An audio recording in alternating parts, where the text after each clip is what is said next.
RDC, Pondicherry University. Sir, on behalf of everyone, I extend hearty welcome to you too, sir. Professor B.M. Naik, Educational Advisor, Boston, United States, is with us. Sir, hearty welcome on behalf of our Principal Madam and all the staff and students of the institution. Welcome to you, sir. Yeah. I also welcome Dr. Priya Narayanan, Assistant Advisor, NAC Bengaluru, who has been always guiding us to perform this event today. Our IQAC members, including the educationists from the different parts of the nation, the alumni, the parents, and the students are always with us, joining their hands in the improvement of quality in the institution. Hence, on behalf of our beloved Principal Madam, members of the staff, and all the students, extend hearty welcome to all the members of IQAC, Internal Quality Assurance Cell of this institution. My warm welcome is also due to all the delegate participants, professors from the universities, different degree colleges, PU colleges, the students, and the paper presenters from different states of India. I also owe a great thank and hearty welcome to our beloved Principal Madam, who has been always initiating such a wonderful events, and the staff members of this institution who have joined their hands to make this event completely possible today. I extend hearty welcome to our beloved Principal Madam and all the members of the staff and students of this institution also. I also welcome everyone to this national online seminar who are present online to make this event a meaningful one today. At this occasion, I take this opportunity to speak a few words on this online seminar, the purpose of organizing this online seminar, and the purpose with which NAC is kind enough to sanction us and permit us to organize this particular online seminar for which we are here today. The COVID-19 challenge is unprecedented, and its scale still is not fully understood, as it is still twisting and turning. The colleges were forced to shut the offline doors and opened up for the online mode without any preparations. In this situation of darkness, a relatively optimistic outlook was inevitable.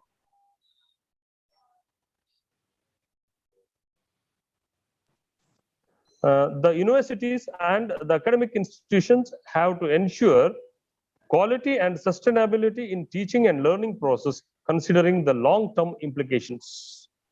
The present complexity and instability of the education system is an acid test for the society as a whole. It is an undeniable fact that we faced many untold challenges like online teaching and learning, the new norm.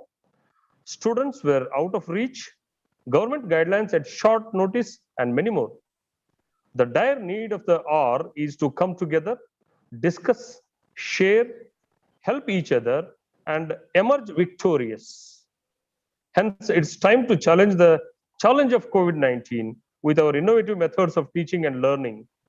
In this context, the functional IQAC of this institution has been continuously initiating various programs to enhance and sustain the quality in this institute. The present national online seminar reflects one such a quality mandate.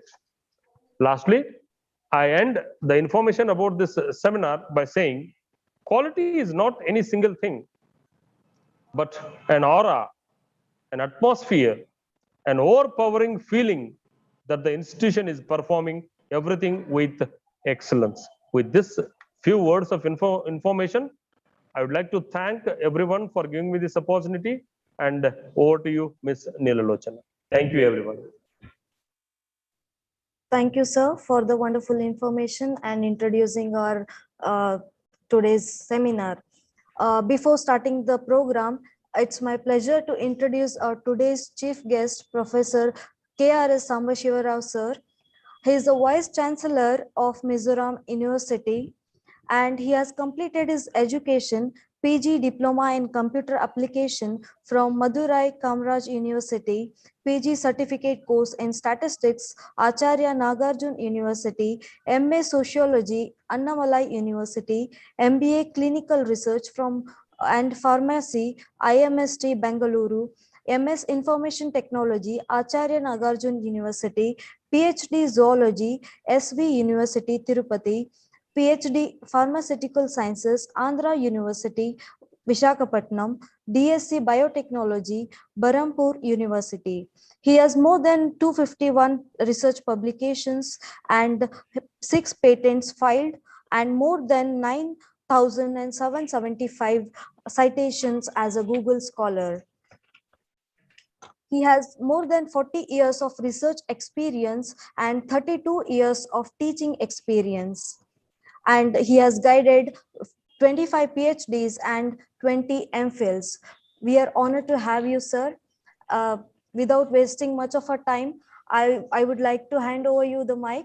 So over to you, Sadashiv, sir. Good morning, everyone. Good morning, sir. morning, Good morning, sir. sir. Good morning, everyone. It's a great pleasure for me to be here on this occasion. And the Honorable Principal has invited me last month about this seminar. And actually, I'm not knowing anything when she invited me. I just accepted the invitation that something they're asking me to talk. So, okay, I can go to a college and say something about what I know.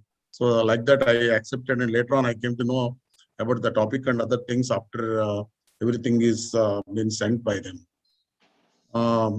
The topic is very pertinent topic. Already the principal, the IQAC coordinator, and the other speakers before me, they introduced the topic in a nice manner. It was a wonderful topic, and they have invited very good resource persons from different places. And my role actually as keynote speaker, I don't know that I'm a keynote speaker, but I just say my opinion about how COVID-19 has created a pandemic situation in India, and how the universities and colleges and educational institutions have been shifted from a offline mode and a physical mode, how their virtual mode they shifted. It was a great transformation in India in education system the last 1 year to 1.5 years. This pandemic COVID-19 has been the best, I can say, the most highest havoc in the world in the history ever before. There are many pandemic situations prevailed, but nothing has been like this COVID-19. So it was almost, I'm not exactly thorough with the latest cases, but the world has been suffering so much, and more than 22 crores of people were suffering with COVID-19, more than 22 crores. And it was more than 46 lakhs of people died so far throughout the world. And even in India, it is almost in the top few countries faced this pandemic situation.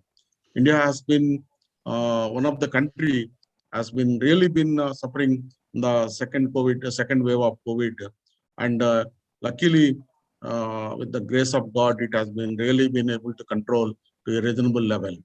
India has been also suffering very well, and more than 3.3 crores of people were suffering with COVID-19 in the past 1.5 years, and more than 4.35 lakhs of people died in the whole country. It was very pathetic and pandemic situation, and people are actually been suffering with this particular situation. How, when we are going to have the normal life, daily life, because without mask we cannot go, without sanitizers we cannot travel, and family system also living together and family functions earlier we are not able to perform, and the whole country was suffering with several issues, and It has been affected socio-economic conditions of the people with a tremendous influence on the daily life of the people. People are waiting when we can remove the mask. It was one of the biggest discussion and dialogue going on between many people. And even in schools, the small kids actually, when they are going to the schools with the mask and sanitizers, and their capability of understanding the situation is also, in many cases, it is not been that much. And students are actually small children actually, but they are facing a big issue about this kind of limitations. Though it is actually taught so many lessons for us, but it is a big havoc actually, and a tremendous influence on the people. Almost 60 to 70% of the people have been suffering with this pandemic situation, and particularly during in educational institutions, schools, colleges, and higher educational institutions, almost they closed it down for more than 1 year to 1.5 years. And the teaching learning has been affected tremendously, and the opportunities for several millions of students has been also been affected, and employment opportunities have been gone down so much, and people are actually, because many industries are not able to perform up to their maximum, and their production capacity also has been reduced because of these restrictions in the worldwide. And higher educational institutions, particularly colleges and schools, they have lost an opportunity of providing the offline mode of education, and actually the digital mode of education has come into existence. And keeping distance in the educational institutions, and taking precautions for protection from the COVID-19 and physical contact, and keeping classrooms also that much sufficient number. Many institutions in some of the cities and states may be okay, but in several places the institutions are also very small institutions, and their capacity for holding the students also very limited. And it's classrooms shortage, and also the physical infrastructure for the schools and colleges and universities to keep the students in the classrooms and also in hostels is a big question how to go ahead with this particular one. And people are now thinking that second wave is almost completed, and several institutions have been opened up. Particularly if you take my state where I'm living, Mizoram actually has opened recently 300 schools in our state to the children. And if you go on seeing the trend, actually the COVID pandemic cases every day has been increasing, even before, more than before what we have. Now every day we are having 700 to 800 cases for a small state. And earlier in the first wave, it is only, we used to get 150 cases, 50 or 100 cases we used to get. In the second wave, it is going even beyond 1,000, 1,200 per day. So this is actually unbearable for a state like Mizoram, very small state with very less scanty facilities for medical and other welfare measures for the children. And it was actually the schools actually, when we started, whole family is getting, because of the children actually, when they are going to the schools and they come back to the home, and whole family getting affected and they are getting quarantined. This is all interrelated experiences which we are facing. And it has got a big negative impact on students who are actually very disadvantaged students who are not been able to well perform with digital education. They are actually facing a lot of problems, and they cannot adapt to the present situation, and because of their socio-economic conditions and lack of opportunities. In some of the areas where I take one example of our state, that even internet also cannot be available in the places where almost they have to go for internet. They have to travel and walk for almost 3 to 5 kilometers distance, and they have to get into the another place where internet is available. And some of the families' children, they don't have mobiles, they don't have any laboratory laptops or computer facilities. And one mobile they keep for utility of 5 to 6 children. This is what actually in the pandemic situation, we come across several situations.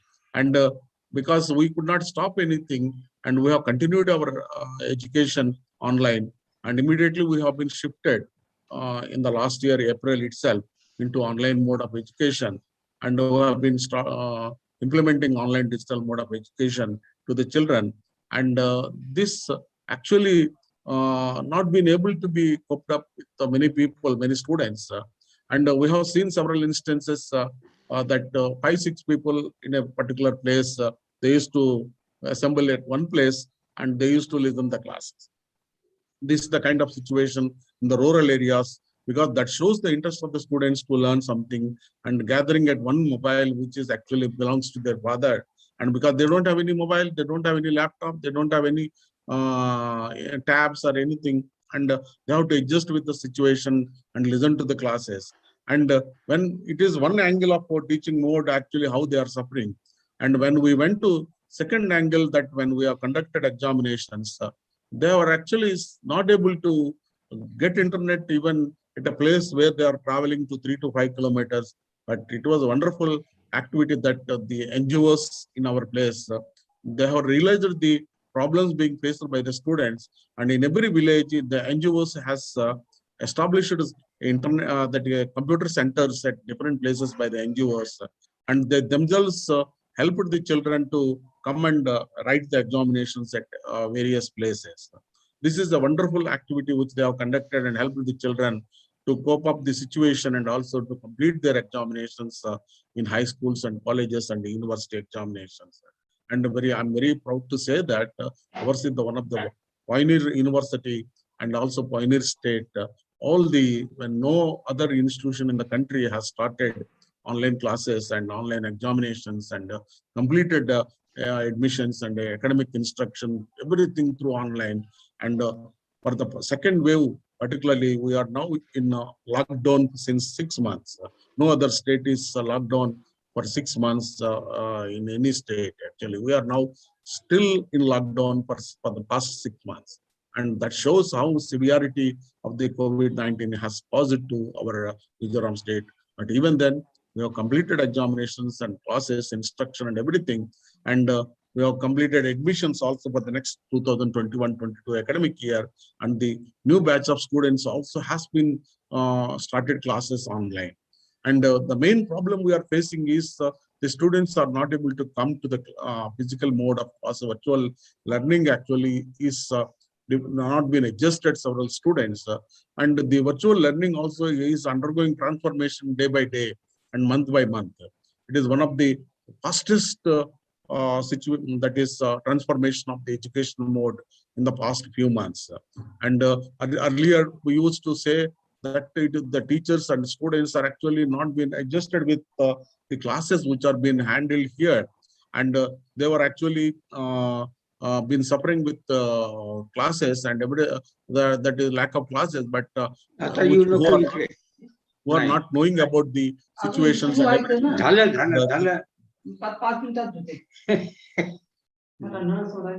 And they were adjusted immediately to the various situations here. Face-to-face education is not been possible.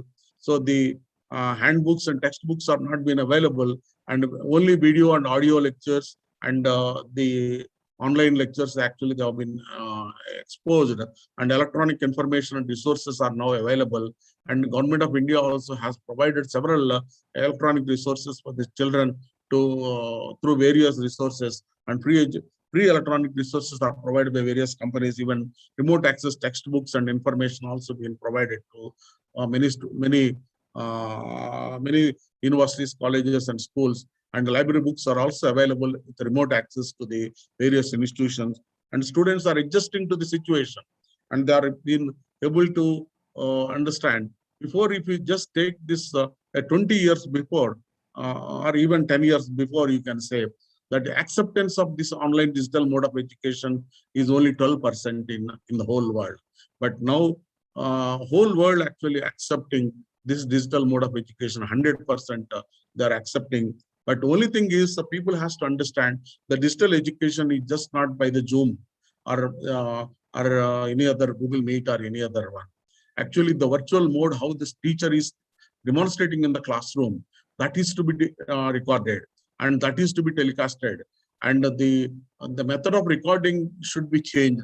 And how this teacher is explaining the students in the classroom, that has to be recorded in the same mode, not as a Zoom platform or just by window interaction between the students and teachers.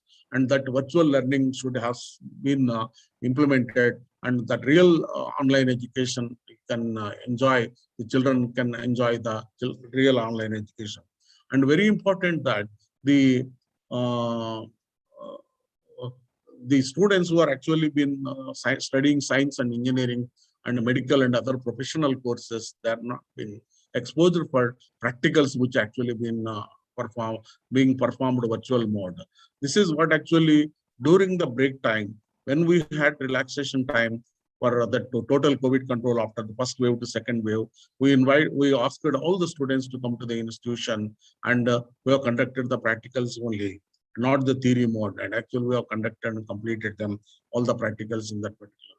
And the institutions also has to plan, because hereafter how long it is going to be continued, we don't know. So this is very important that we need to call the students in batches, batch wise, very less number of students, maintaining the various measures for control of the COVID situation, and helping them to understand how the practicals and what the particularly engineering mode and health sciences, and also in science and engineering, this is to be very importantly has to be adopted. And even in virtual mode, how the practicals are going to be done, how a teacher has to demonstrate in such a way that the virtual mode of demonstration of practicals is very important.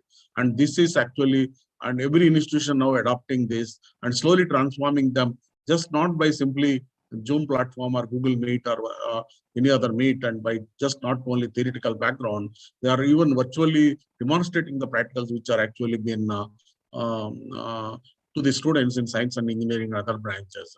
But even so many measures are taken by many institutions, and so many developments in digital transformation, and also the infrastructure has been developed. Still, the people are suffering with the lack of several things like even lack of internet, lack of computer infrastructure, and lack of budgetary allocation for the institution to purchase several things. And the psychological and social and dimensions of the children, they are having a feeling that we are not being properly been provided with the proper education. These are all so issues which are actually been suffering. And though it has been existing, and the students and teachers, many of them still not been tuned for digital mode of education.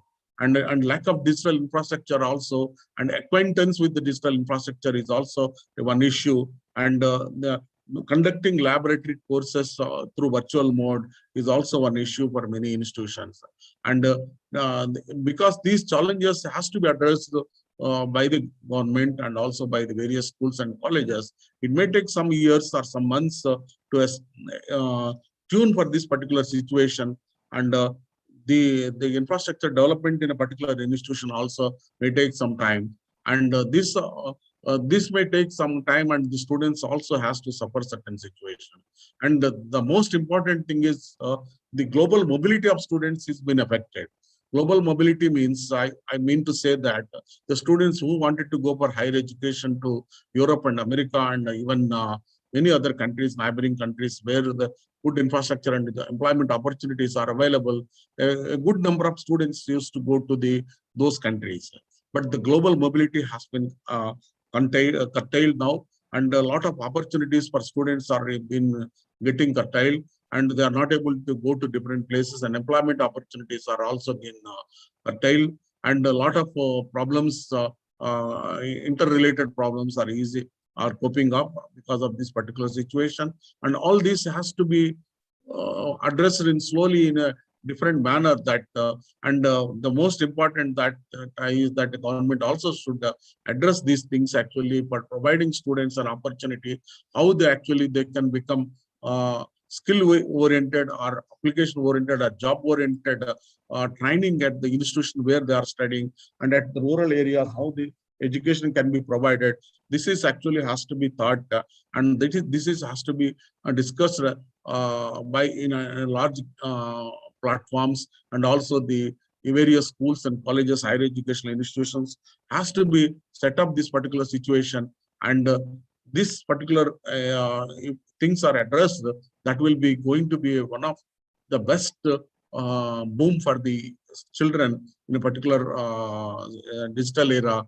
And even because, for example, institutions like us, when we don't have a single speaker from abroad in a month or so, but now in the last 1.5 years, we got 300 to 350 speakers from abroad were invited from the various schools, like very established schools like Oxford, Cambridge, and even Imperial College of London, the National University of Singapore, like that, Nanyang Technological University. Throughout the world, we could able to invite people in this 1.5 years. More than 350, 400 people were invited. So the advantages and disadvantages we have to need. We are supposed to discriminate, and the education has to be developed into a dual mode now. Even after this pandemic situation, people has to think that the dual mode has to be continued.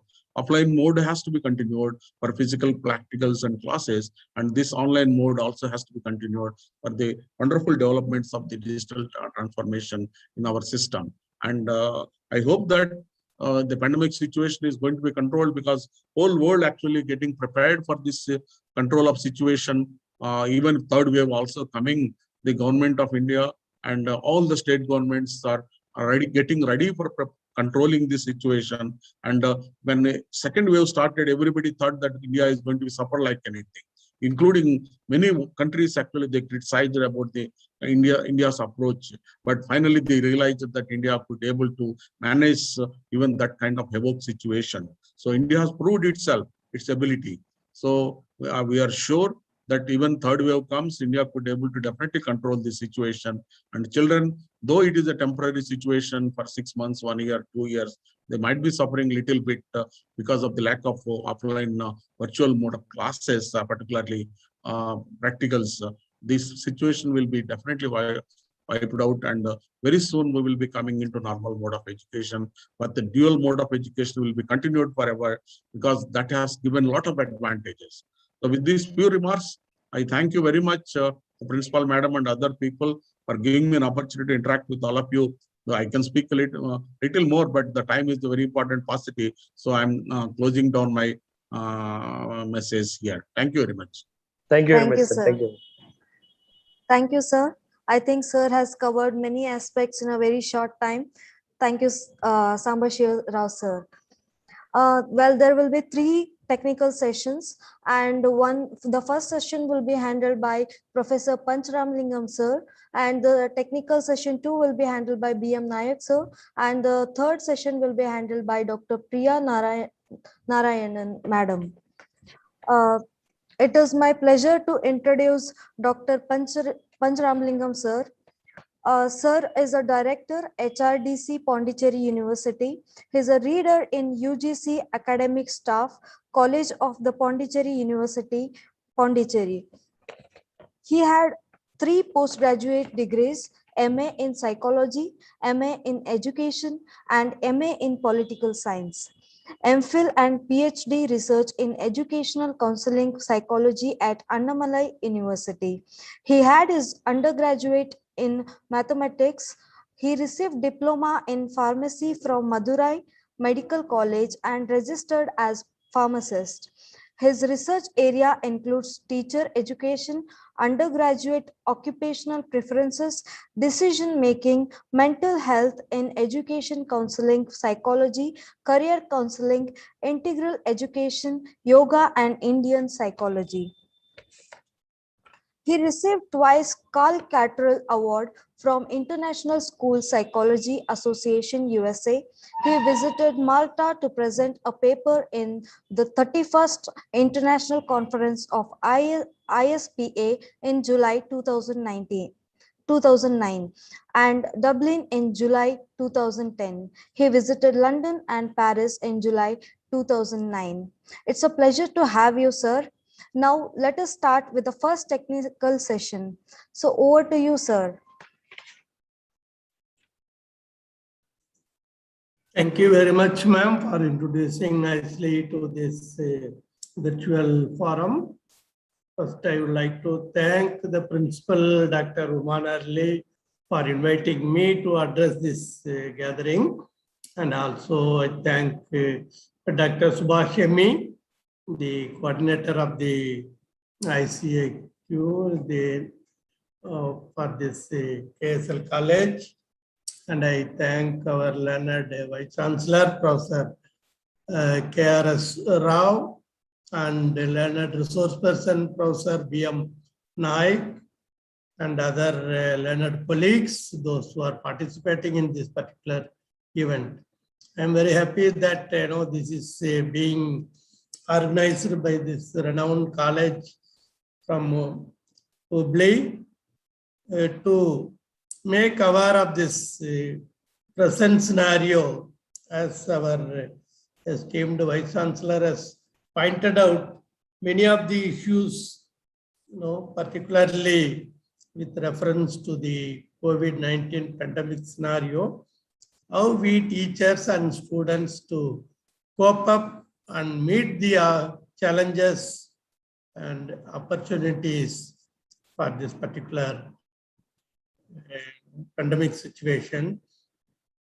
Nevertheless, this virtual education is in a way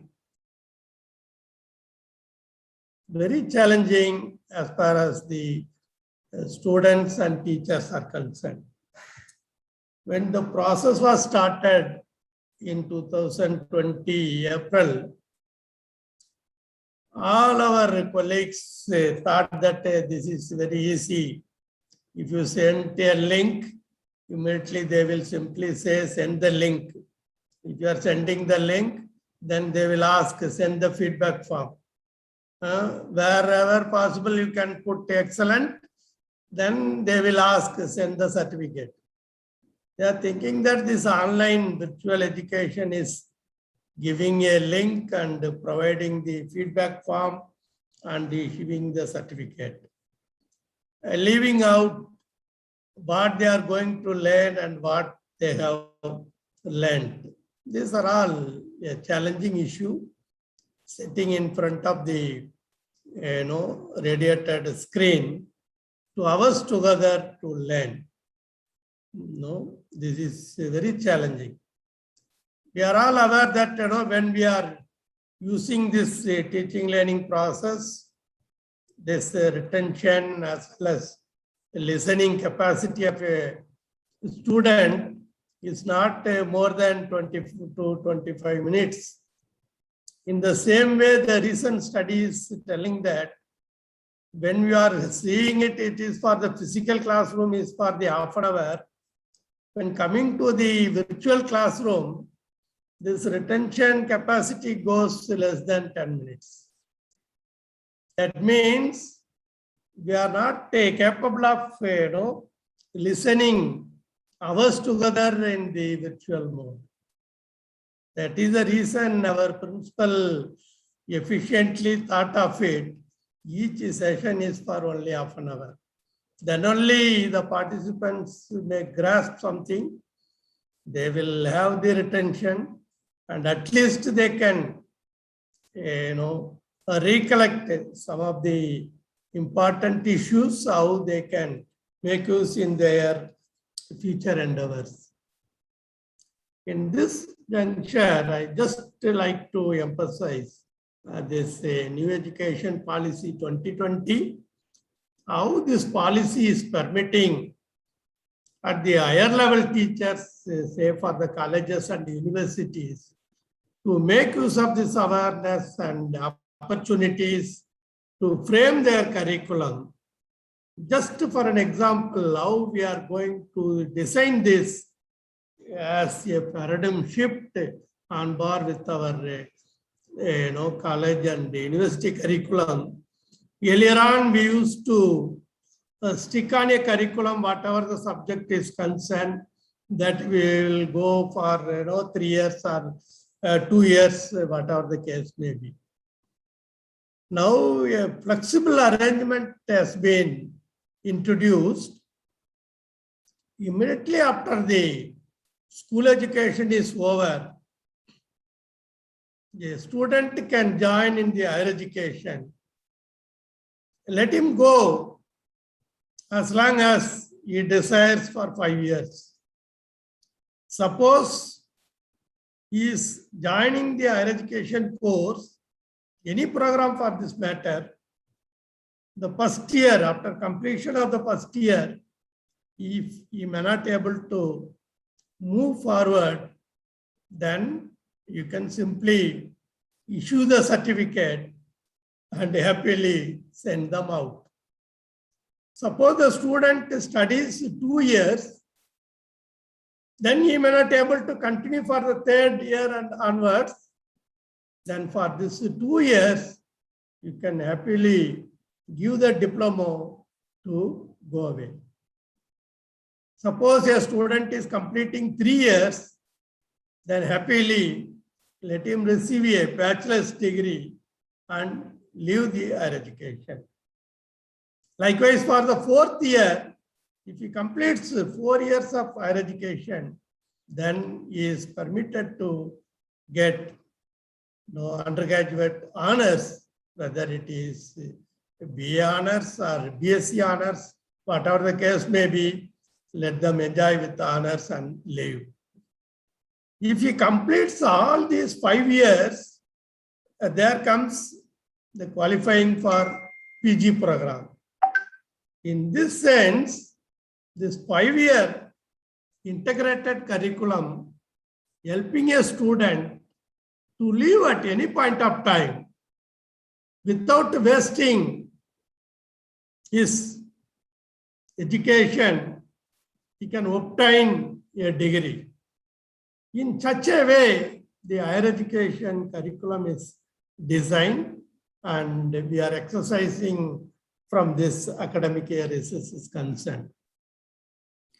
In this juncture, we are all aiming at how we can empower the teachers, what are all the important components they have to learn.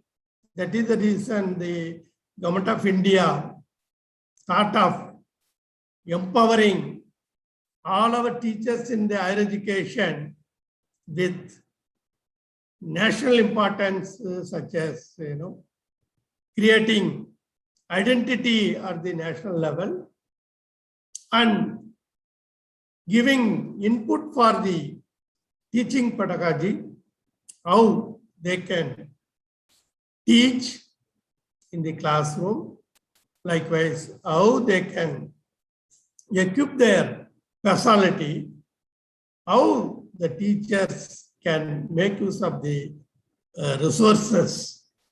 These are all concepts and empowerment for the teachers before 2020. Since 2020, now we are empowering the teachers with new dimensions that we can say paradigm shift in the higher education teachers. For this particular aspect, we are having now 10 modules. A teacher must undergo minimum of 30 days program to understand in and out of the educational scenario, what are all the components importance to understand. In that way, the module 1 gives about 17 hours of higher education and its ecosystem. The module 2 helps a teacher to understand curriculum designing, outcome-based learning, and choice-based study system. Likewise, module 3 helps the teachers to understand teaching, learning, and assessment. And module 4, technology for teaching and assessment of information generation. And module 5 is for the personal, emotional development and counseling aspects.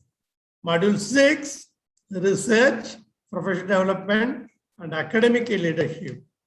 The module 7 helps to know academic integrity.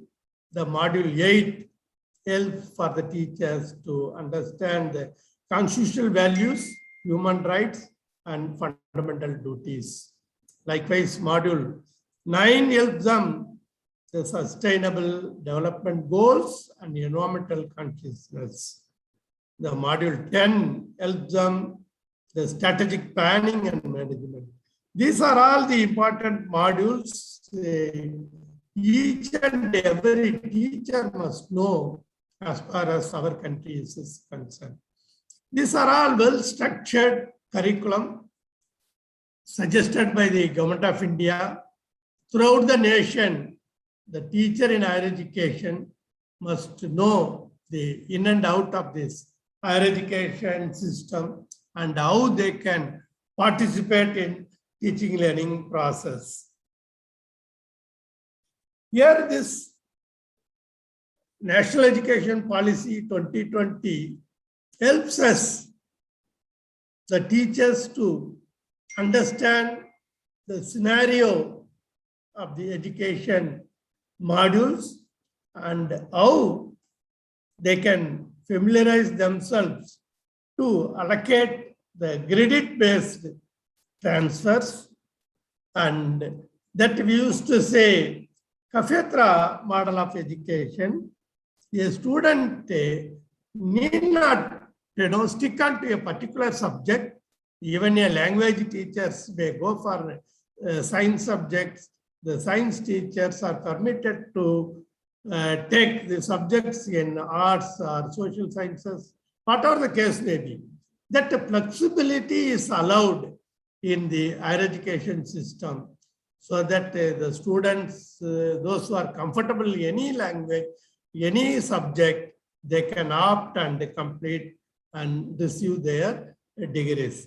In such a way, this has been started with a lot of emphasis at the higher level, so that we can empower the teachers first. In turn, they can take care of the classroom situation for the students. Well, coming to this choice-based system is a novel system, first experimented in Pondicherry University way back in 1992 by Professor A. Jnanam. When he introduced for the 72 credits for the PG level programs, then with a lot of modifications, now University Grants Commission has introduced undergraduate as well as postgraduate programs throughout the country. This is a novel system in the sense to help the students to complete their task by obtaining the degree. This module 3 is helping us to know what is the teaching and how the learning is taking place in the classroom, whether it is in the physical classroom or virtual classroom. Then how we are going to have the assessment. These 3 triangularly helping the teachers to understand the system and make use for the teaching learning process. Likewise, this 4th module helping them to have the virtual education and using the ICT in their teaching learning process. In this particular aspect, University Grants Commission has introduced ARPIT programs for the teachers of various subjects. There are 75 subjects have been identified and given to the HRDCs and higher education institutions to prepare these SWAYAM modules, video as well as lecture notes, so that they can go through the videos and attend the examination and get their grades. Likewise, these modules have been prepared. This is an important component as far as these modules are concerned. This personality, emotional and counseling aspects, as our teachers must know the personality factors of the students, then only they are able to make use it in the classroom very purposefully. That they have to understand and make use. Again, this is an important component, how we are making the teachers as academic leaders. The teachers are not only teaching the subjects, they can also become academic administrators like college principals, university registrars, or vice chancellors, whatever the case may be, they can be at the policy making levels. This we are nurturing at the younger years of the teaching profession, so that those who are interested, let them acquire these skills and empower themselves. This academic integrity is an important component as far as these teachers and students are concerned. How we are making use these publications without aggressing, and how we are honesty in making use of our resources for the teaching learning process. This is an important area, this fundamental duties and constitutional values. Those who are acquainted with the education system, they have to understand these values, and in turn, we have to help the students to know how best they can make use of this in their future endeavors. For this particular thought, this module 8 has been included. You are all aware that this sustainable development goals have been identified and explored with 17 goals. We are very much conscious of environmental consciousness, how we teachers can integrate these sustainable development goals in our collegiate education or the university education, how they can explore the possibilities of giving it to the students the ways and means possible. The last component is how strategically a teacher can work in the system and how he can help the administration as well as to the students to overcome the hurdles, especially during this COVID pandemic, how we are creating a new normal by using this virtual mode of education, and how we are creating the roadmap of excellence in teaching. Here comes this role of University Grants Commission and the resource persons and HRDCs, helping the teachers to understand these 10 modules and equip themselves as a perfect teacher in higher education system. Well, friends, these are all the modules I have highlighted to you so that you can understand how it helps you to empower yourself as an effective teacher. If you are an effective teacher, definitely you are very competent enough in your particular subject of study. What are the subject you are teaching? In that particular subject, you have to excel out. By way of excelling out, you have to create your own island of excellence. When you are creating an island of excellence, you can simply say, I am this competent authority in my subject. I know in and out.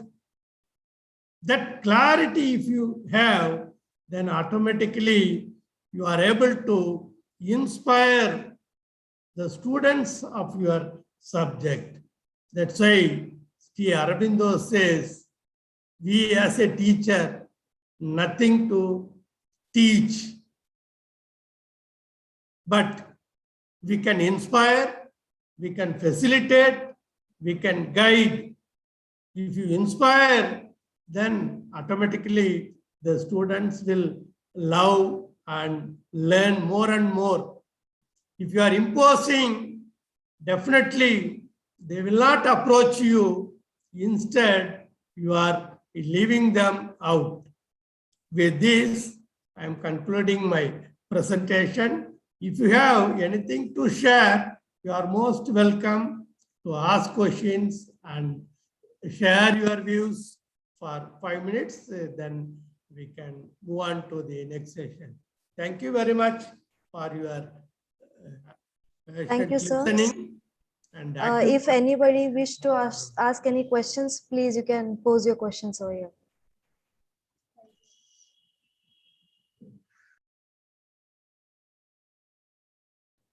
Or you can also send us in a chat box. We will take it later. Thank you, sir. That was a great presentation.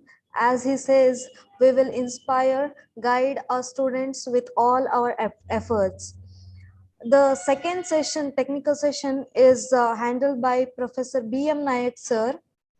It is such a pleasure to have a senior personality like you, sir. He is a true inspiration, we can call. B.M. Nayak, sir, is a founder principal of Shri Guru Govinda Singh Ji Institute of Engineering and Technology, Nanad. He joined college in 1983 as principal and retired in 1999. He built the institution from foundation to postgraduate level. He is known as institution builder.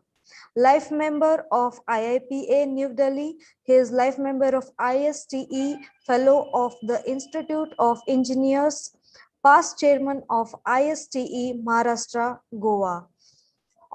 He obtained BE Civil, ME Civil from University of Pune, had postgraduate education in Stuttgart University, Germany.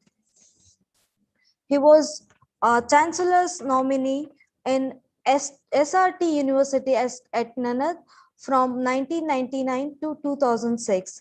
He was chairman of the committee to grant autonomy to engineering colleges appointed by Government of Maharashtra. Committee under his chairmanship recommended autonomy to institutes, namely VJTI, COE Pune, UICT Mumbai, and SGGS Nanad. They are successfully functioning today as autonomous institutions. On invitation of Government of Germany, he visited from 1966 to 1968. Scholarship was awarded by Ministry of Education, Government of India. On invitation from British Council, he visited UK in 1987 for 3 months to study Technology Park scheme in 6 universities of UK. We are honored to have you, sir. I hand over my mic to you. Please, over to you, B.M. Nayak, sir.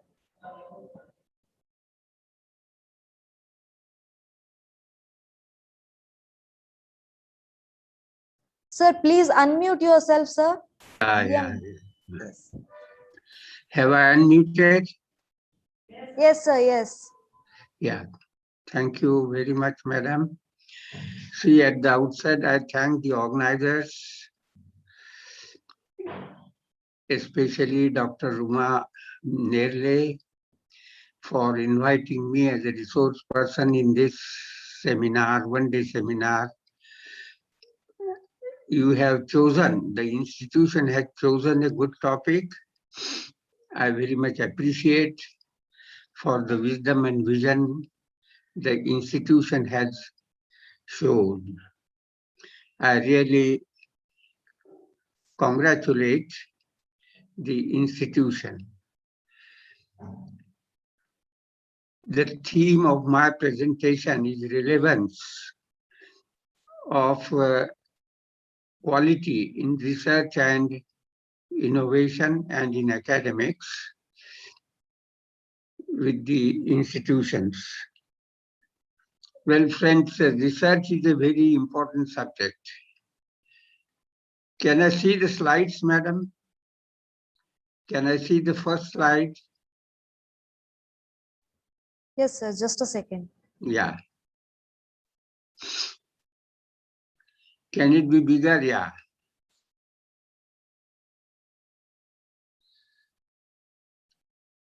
See, research is a very vital subject, is very important subject. All of us know, because the countries, the nations which are leading in research, especially the universities and colleges, they are leading in research. Those nations are more prosperous and more progressive than others who are not that good in research.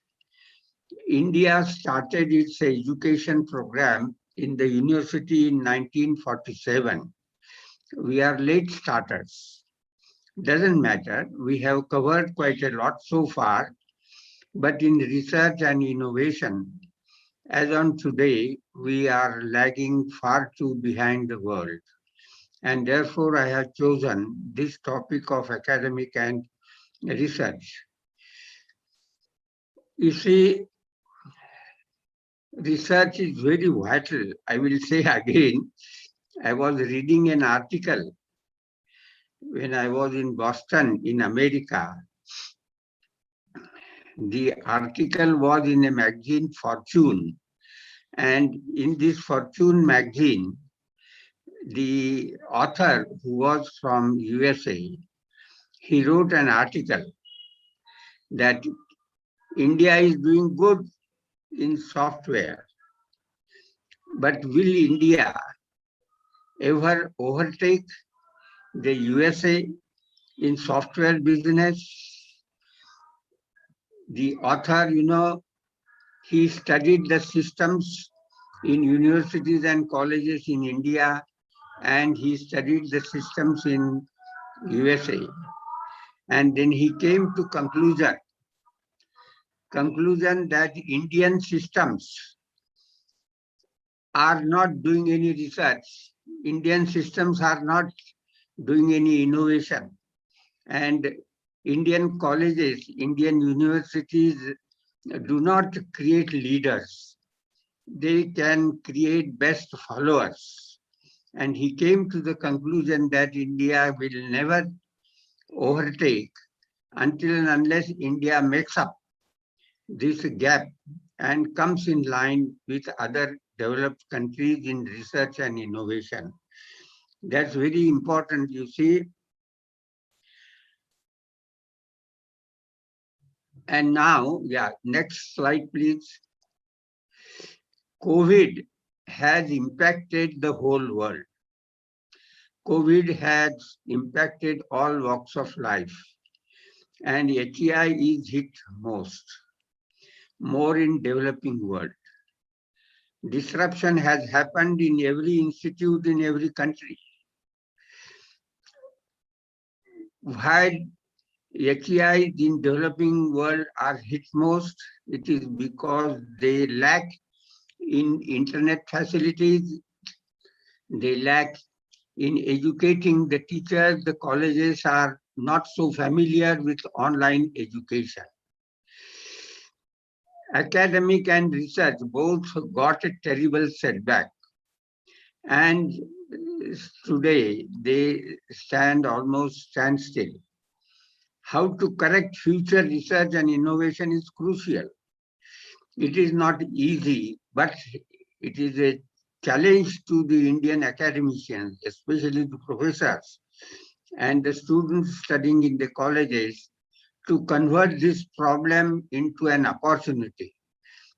Our Prime Minister always says, now COVID is a problem, but let us look at it as an opportunity. New opportunities of online learning have emerged. We were very weak earlier in online learning, but now in last 1.5 years, we have picked up. Professors' capability in teaching and learning in online learning is very important. Blended learning, that means partly online and partly face-to-face. Are Indian professors sufficiently trained in online education? Is internet facility available in smaller remote areas? It is time now for the Indian education system to depart from the traditional system and adopt to this new systems. Digital academic working is leading the post-COVID change as a mainstay. Yeah, next please.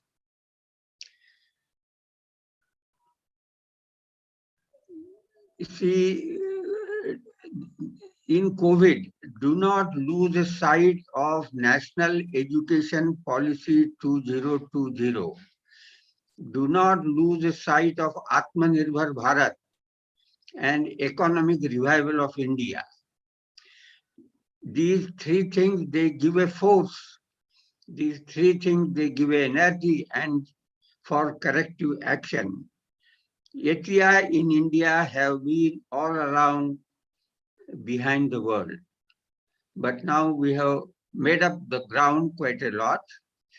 NEP 2020 visions and missions should not be forgotten. Atmanirbhar Bharat to be created.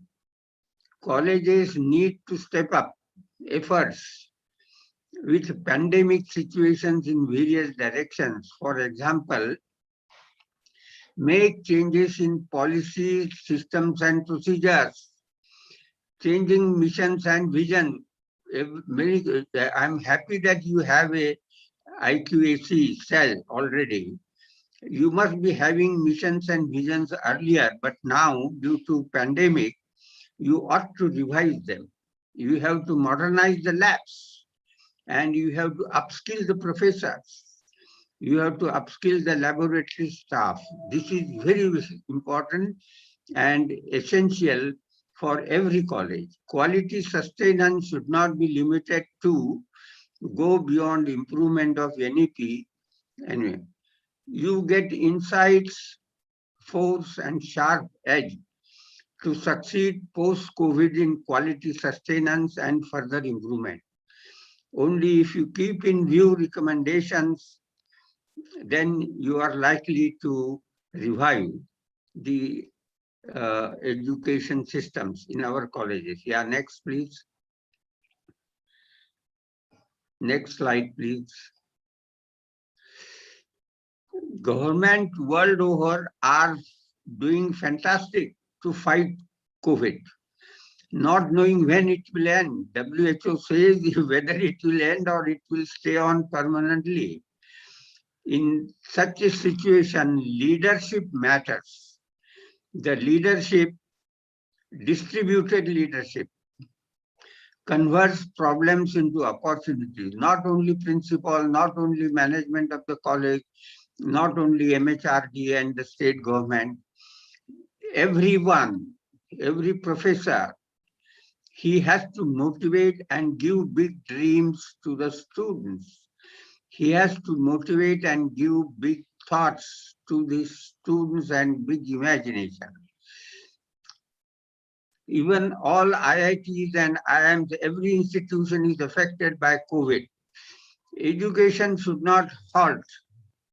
It should go on and on, uninterrupted, even in war and peace. Colleges have to make strategic decisions, virtual education space, and train professors fully. Let the professors unfold their capability. There is a brain drain from India. not only from India, but many developing countries, and brains go where the brains are. Are we utilizing our strengths? It is good to utilize the brains of our own students and faculty members. I do not mean it is easy to do it, but we have to take up this challenge. You don't have to visit. Long back, Peter Drucker said, 25 years back, Peter Drucker was a management consultant. He said that you don't have to visit a college or university for higher education. And the time has come. His vision is very appropriate. You see, slowly, we will have to work with less visit to the colleges and universities. Yeah, next slide, yeah. Online education is the only future. What is the weakness of this online education? The weakness is in lab practices, and we have to find out ways and means to remove these weaknesses and bring out strengths by redesigning the courses. We need latest strategies, able leadership by every professor, by every faculty. It is not that everything will be dictated from the top and we will do only that which will come from above. No approach to education has to be far different from what it is today. Our education yesterday was yesterday, today and tomorrow is going to be much different. We have to understand. Do we think out of box? We have to make it a habit to think out of box. Have we ever thought of startups in new technology in our colleges? We have not thought of, but nowadays our Prime Minister has been saying, and he has introduced hackathons, innovations in the country in a very big way. Startups is an indicator of the progress of a nation. We cannot do everything that Europe and US are doing. Those countries are different, India is different, and we have to do the things according to our limitations. Can we work for 24/7? There is no other way. We have to work hard, especially those who are working in the universities and colleges. Yes, next, madam. Research and innovation output is expected from colleges by industry. What does the industry expect? We want to become a 5 trillion economy. And it can become a 5 trillion economy only if it advances in research and innovation. And the legitimate institutions to create research and innovation outputs are the universities and colleges. The colleges must step in this role, and they should not keep teaching yesterday's knowledge today. They should not only teach known knowledge, but they should teach the students to discover new knowledge, and colleges must have to be aligned. They should to Atmanirbhar Bharat and NEP 2020. This should be underlined, and changes in the curriculum, changes in the courses, outlook of the teachers, outlook of the students has to change. The vector direction of our thinking has to be different. It cannot be the same as it was earlier. Government expects India to become a hub of education.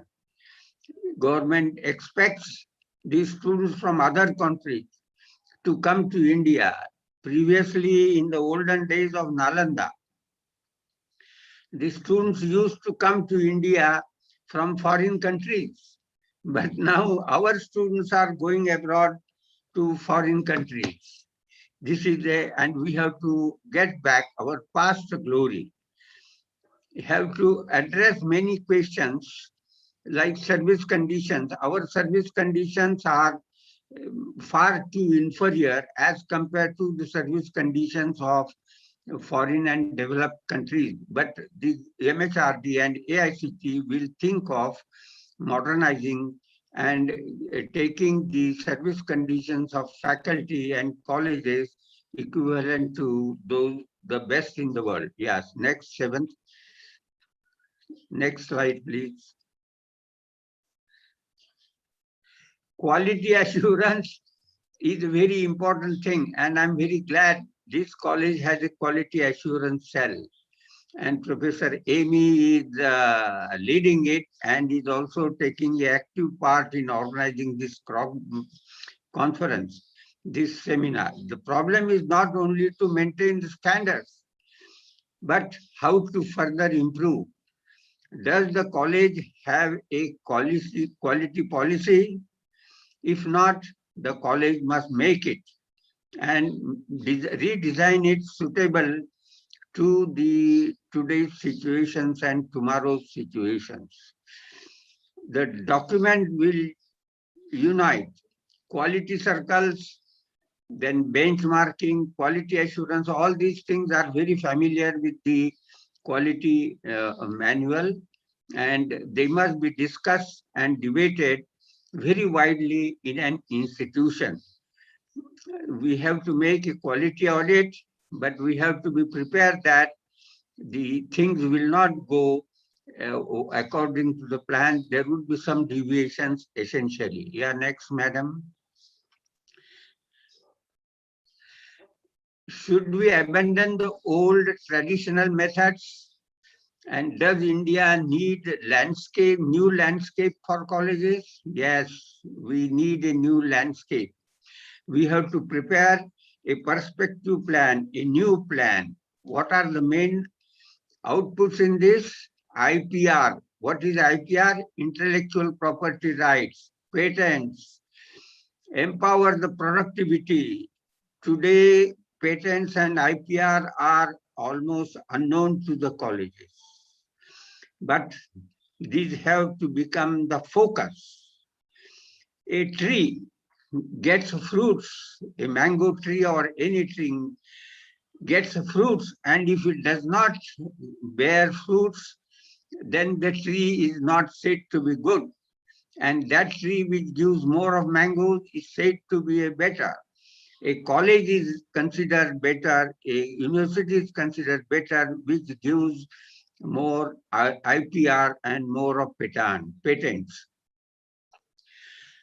The close relationship of education with the world of work is recommended. Our education is diverted from the world of work. This is not a very good sign. Professors, my predecessor speaker, the professor from the Pondicherry University has given an emphasis on redesigning the courses. This is very, very essential. There has to be a drastic change. Startups must figure, innovation must figure, problem-based learning must figure. See, unless a professor is involved in industry-oriented research and innovation, this is a very important statement here, he has very little and relevant knowledge to teach. The professor tends to teach sunset knowledge, incompatible to global opportunities. Teaching gets a force, depth, and sharp edge if he is engaged in innovation. World-class professors make institutions world-class.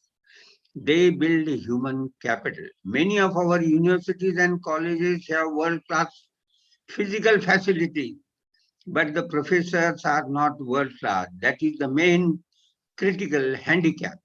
Our professors have to aim to become world-class professors. Syllabi ought now to state professional problems and guide students to find solutions. Don't give them ready-made solutions. Let them find the solution. Teach emerging skills in research, emerging skills in innovation, and emerging skills in entrepreneurship. See, until and unless this has research, innovation, and entrepreneurship has to become the focal point. And if India has to become a world education hub, it has to become, but it has to adopt the policies and practices. Yeah, next, madam. Next slide, please. No? Yeah. Why India needs research and innovation in COVID in colleges? Globally competitive. Education does not grow where research is absent. This sentence has to be understood by every student and by every professor. Education does not grow where research is absent. Colleges ought to educate students not only in known knowledge, but to discover unknown. Teach emerging skills, not sunset skills, to the students in the institutions. Labs of college will have to be upgraded. There has to be a major change in the labs, major change in the curriculum.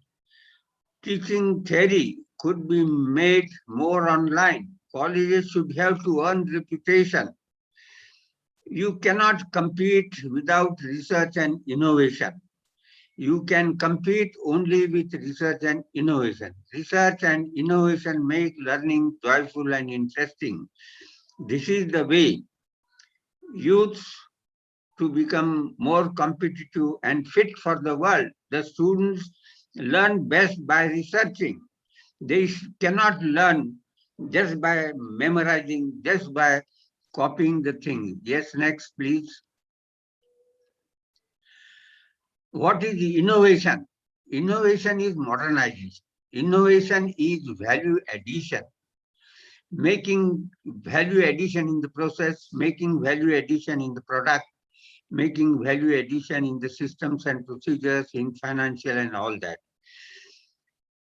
Professors have capabilities for research and innovation skills, but these capabilities are subdued, they are hidden.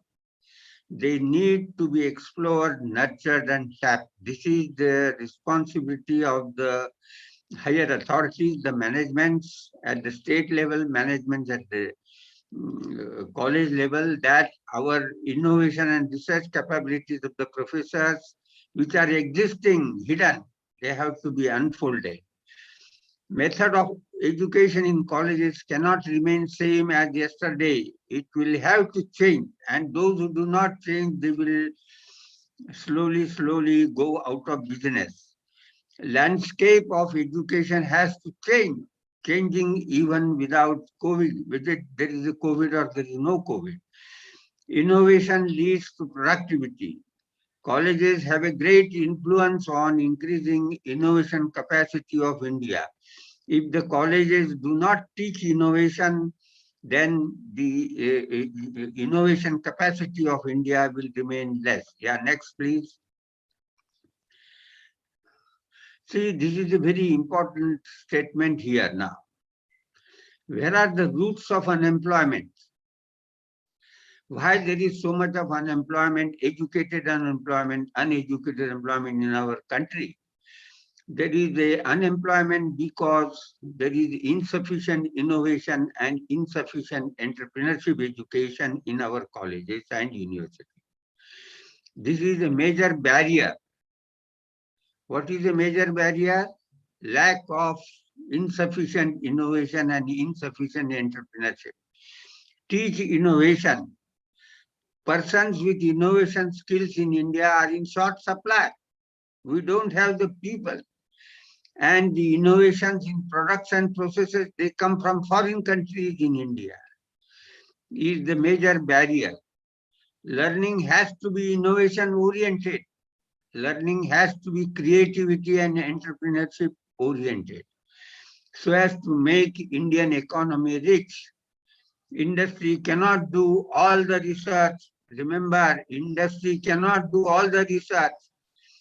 Public research has to be done only in colleges and universities. Industries are meant for production. Industry cannot increase their output, cannot increase their product until and unless new lines of production are given to them, and this is the job of the colleges.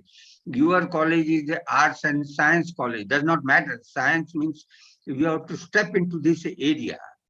World-best colleges are fostering the culture of research. Underline this statement, fostering the culture of research, innovation, startups. This has to appear in the vision statement of our college. Nations are flourishing which lead in research and innovation, others trail behind. They provide seeds for professional growth. Yeah, next please. Do we have to re-engineer the functioning of HEI? Certainly yes. Our mindset has to change. Mindset right from the top. The chairman, the board of governors, at the state level, at the central level. Yesterday's practice, we have to say goodbye to it. We have to have a hybrid model, a blended model, online plus face-to-face. Character of college should have to be innovative and traditional. We should ask the questions to the colleges, what new things you have innovated, what new things you have discovered. The students and the professors should be able to answer these questions very ably. If they have no answers, actually, it's not a very good thing. Are you ready for the change? Can you increase effectiveness of academics? Can you increase effectiveness of research, innovation, and entrepreneurship? Then you are a good professor. A good professor will have intellectual property rights at his credit. If he has no IPR at his credit, the professor is all right. He's teaching yesterday's knowledge, which is relevant or which is irrelevant. He doesn't get a job on yesterday's knowledge. Create environment favorable for learning. Very important. Create research skills, innovation skills, and entrepreneurship. Staff, colleges, professors ought to reorient it to research and innovation. Yeah, next please.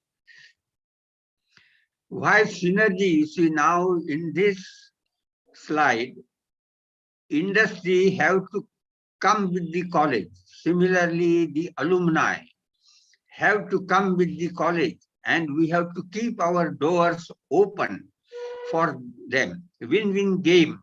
You are isolated today. Almost every country, not only your college, are diverted from the industry needs as if we have nothing to do with the industry, and as if your job is only to produce graduates, whether they get a job or do not get a job.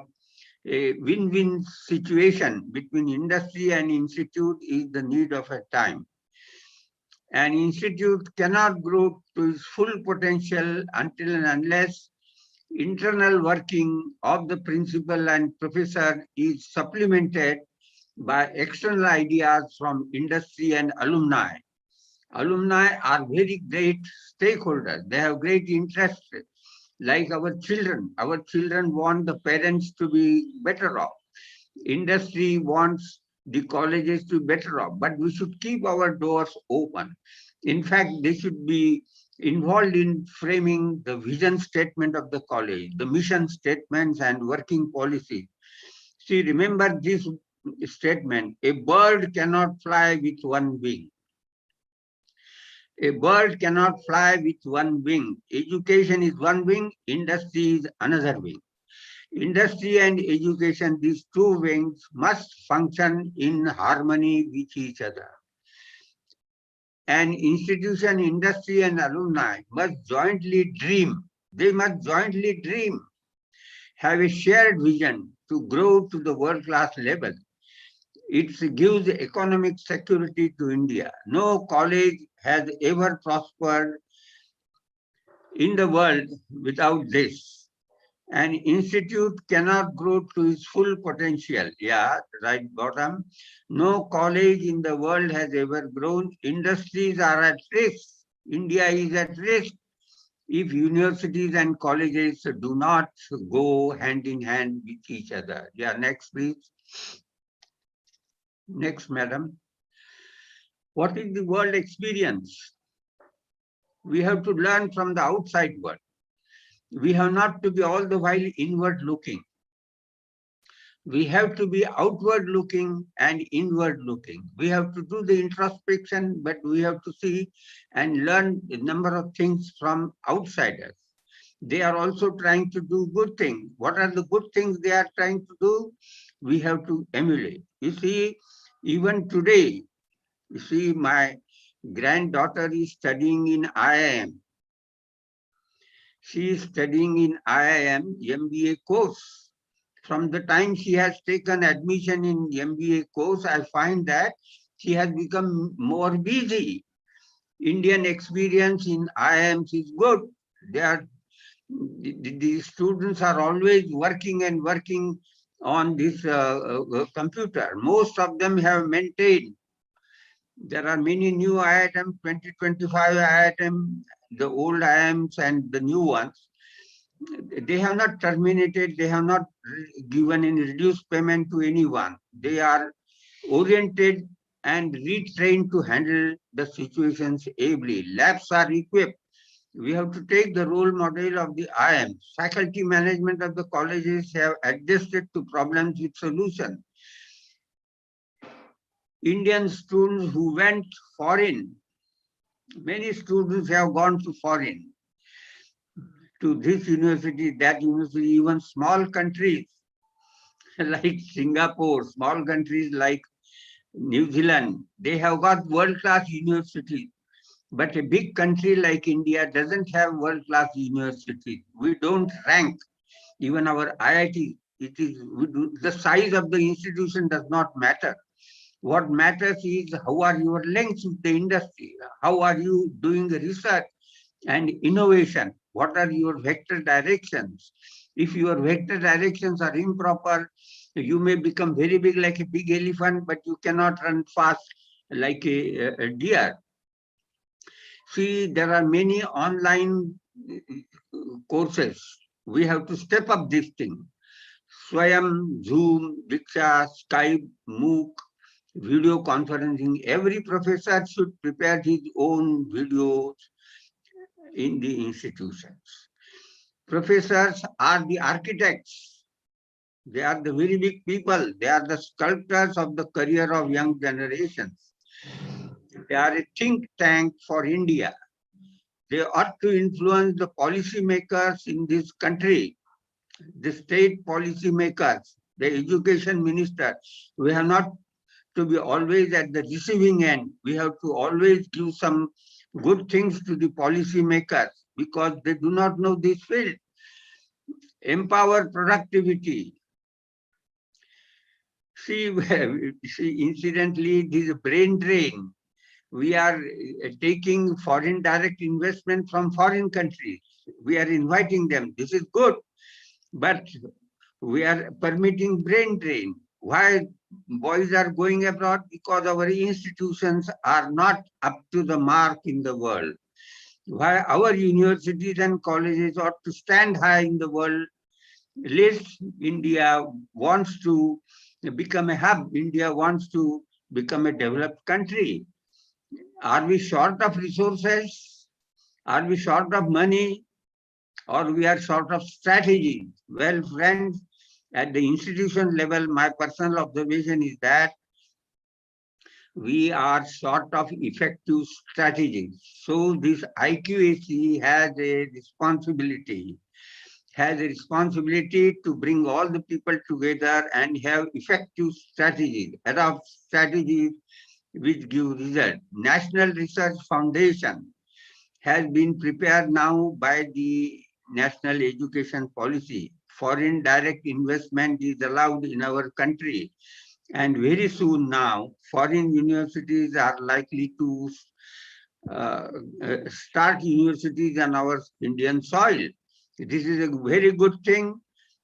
Our professor and institution must make proposals and submit to National Research Foundation for money and engage ourselves not only getting money from government, but getting money, giving service to the industry. When the industry gets some service, they will pay for it. They do not hesitate to pay. But if we are not giving service and we want only them to pay, this is unreasonable. Provide able leadership. The last sentence is important. Able leadership, more motivation and guidance rather than control.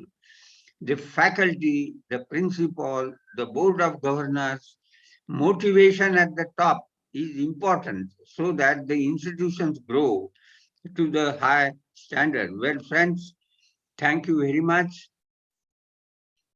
I have presented in brief a kind of new situation has arrived, but we have not to get bogged down by this new situation, but we have to convert this new situation into a kind of great asset.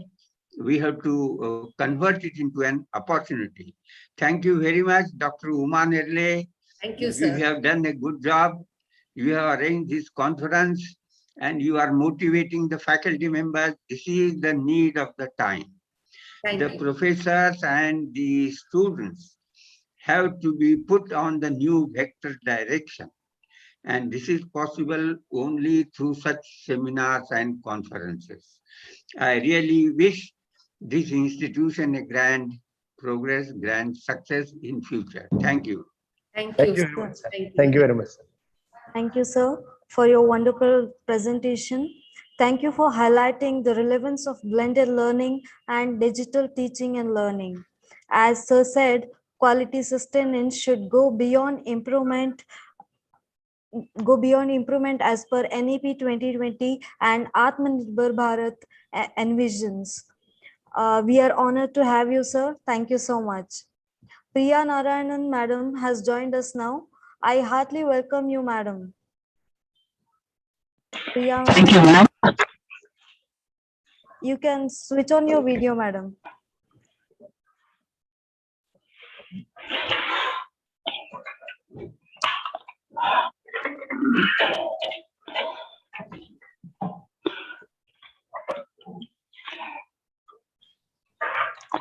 Ma'am, please go ahead. So by the time I have it done. Okay, okay. So the third technical session is handled by Dr. Priya Narayanan, madam, Assistant Advisor, NAC, Bengaluru.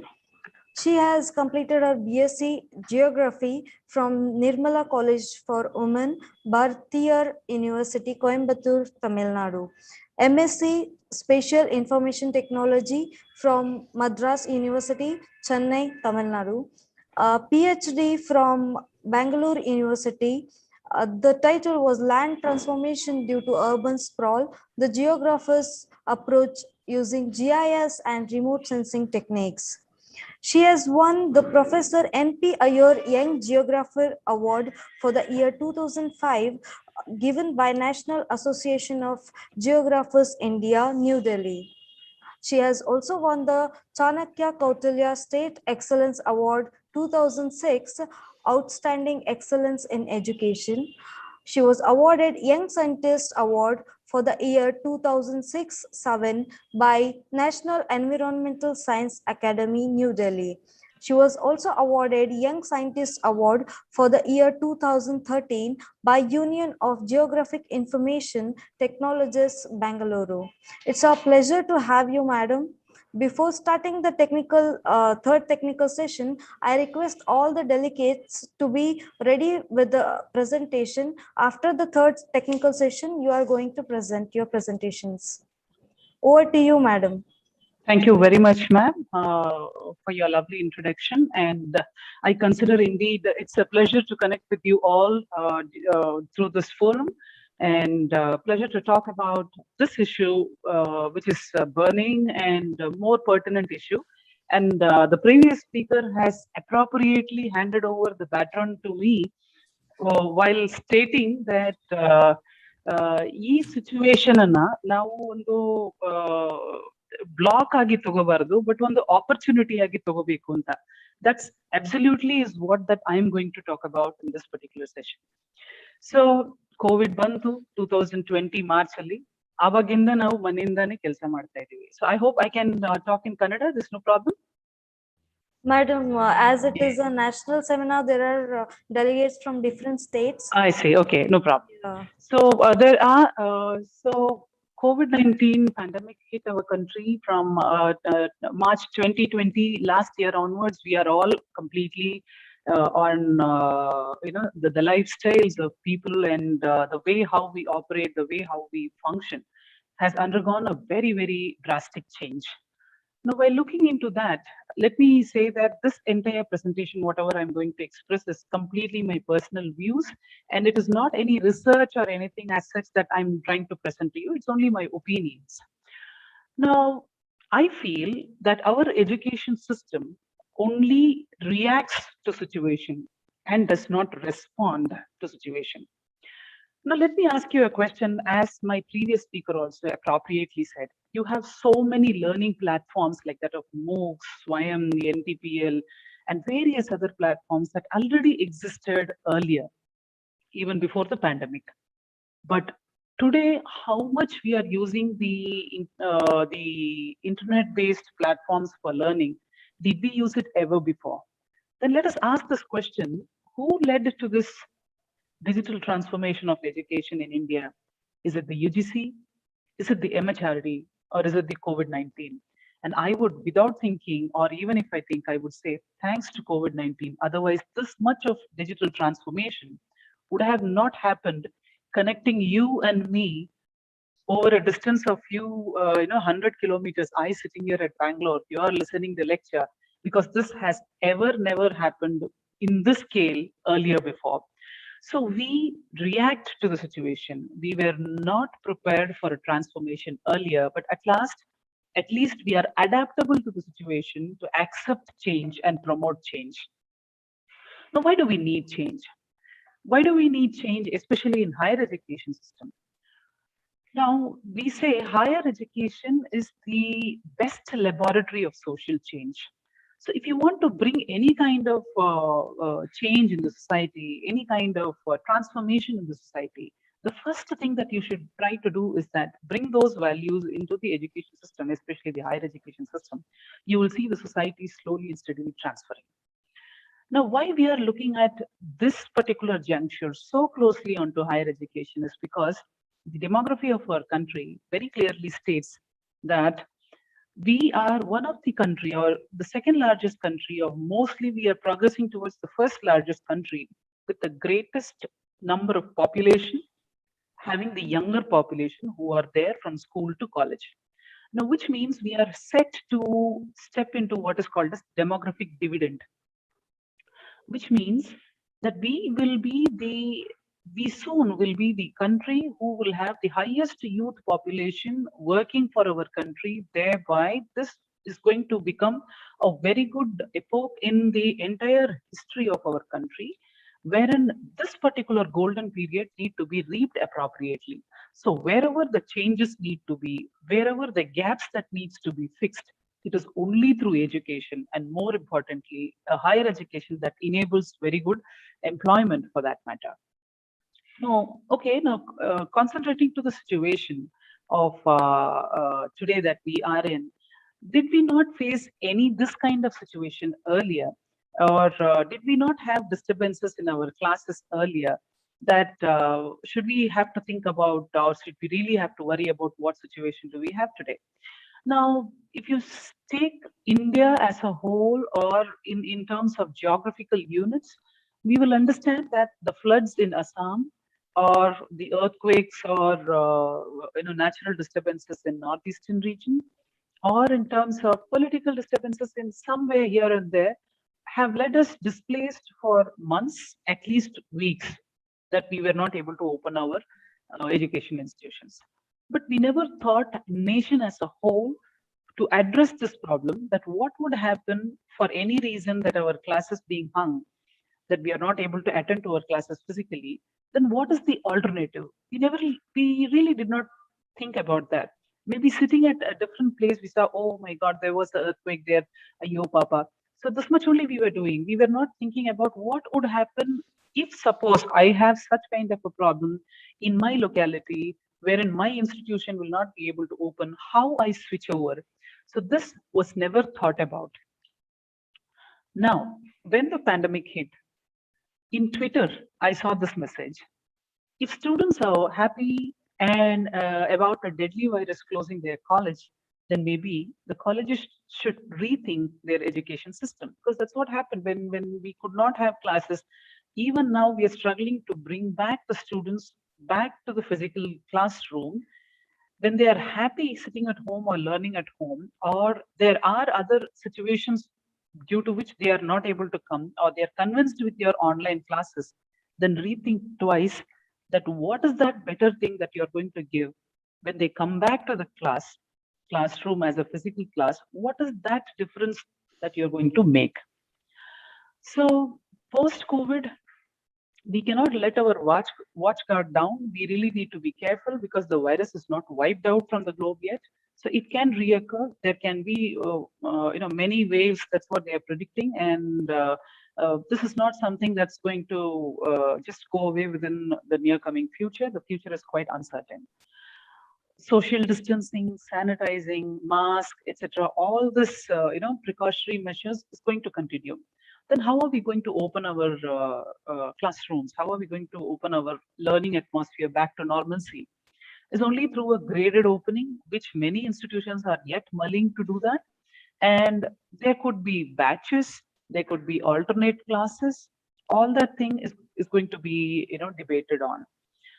But one thing is very sure, the resource of the institution will be put to use to the optimum level, which means if you have a classroom which you are using 10 to 5, now your classroom is going to be used for a longer session in different batches when you have to have a social distancing.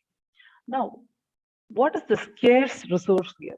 The scarcest resource here is our time. Now, because the time that we have lost and that we need to cover up in our future semesters, because you're going to send a graduation batch out without complete learning is going to be a challenge to the reputation of any institution for that matter. But what that you have got to cover up with the time that you have at your hand is very, very less. Now, how are we going to do that? Are we going to reduce the syllabus content? If we reduce the syllabus content, will it make our learning complete?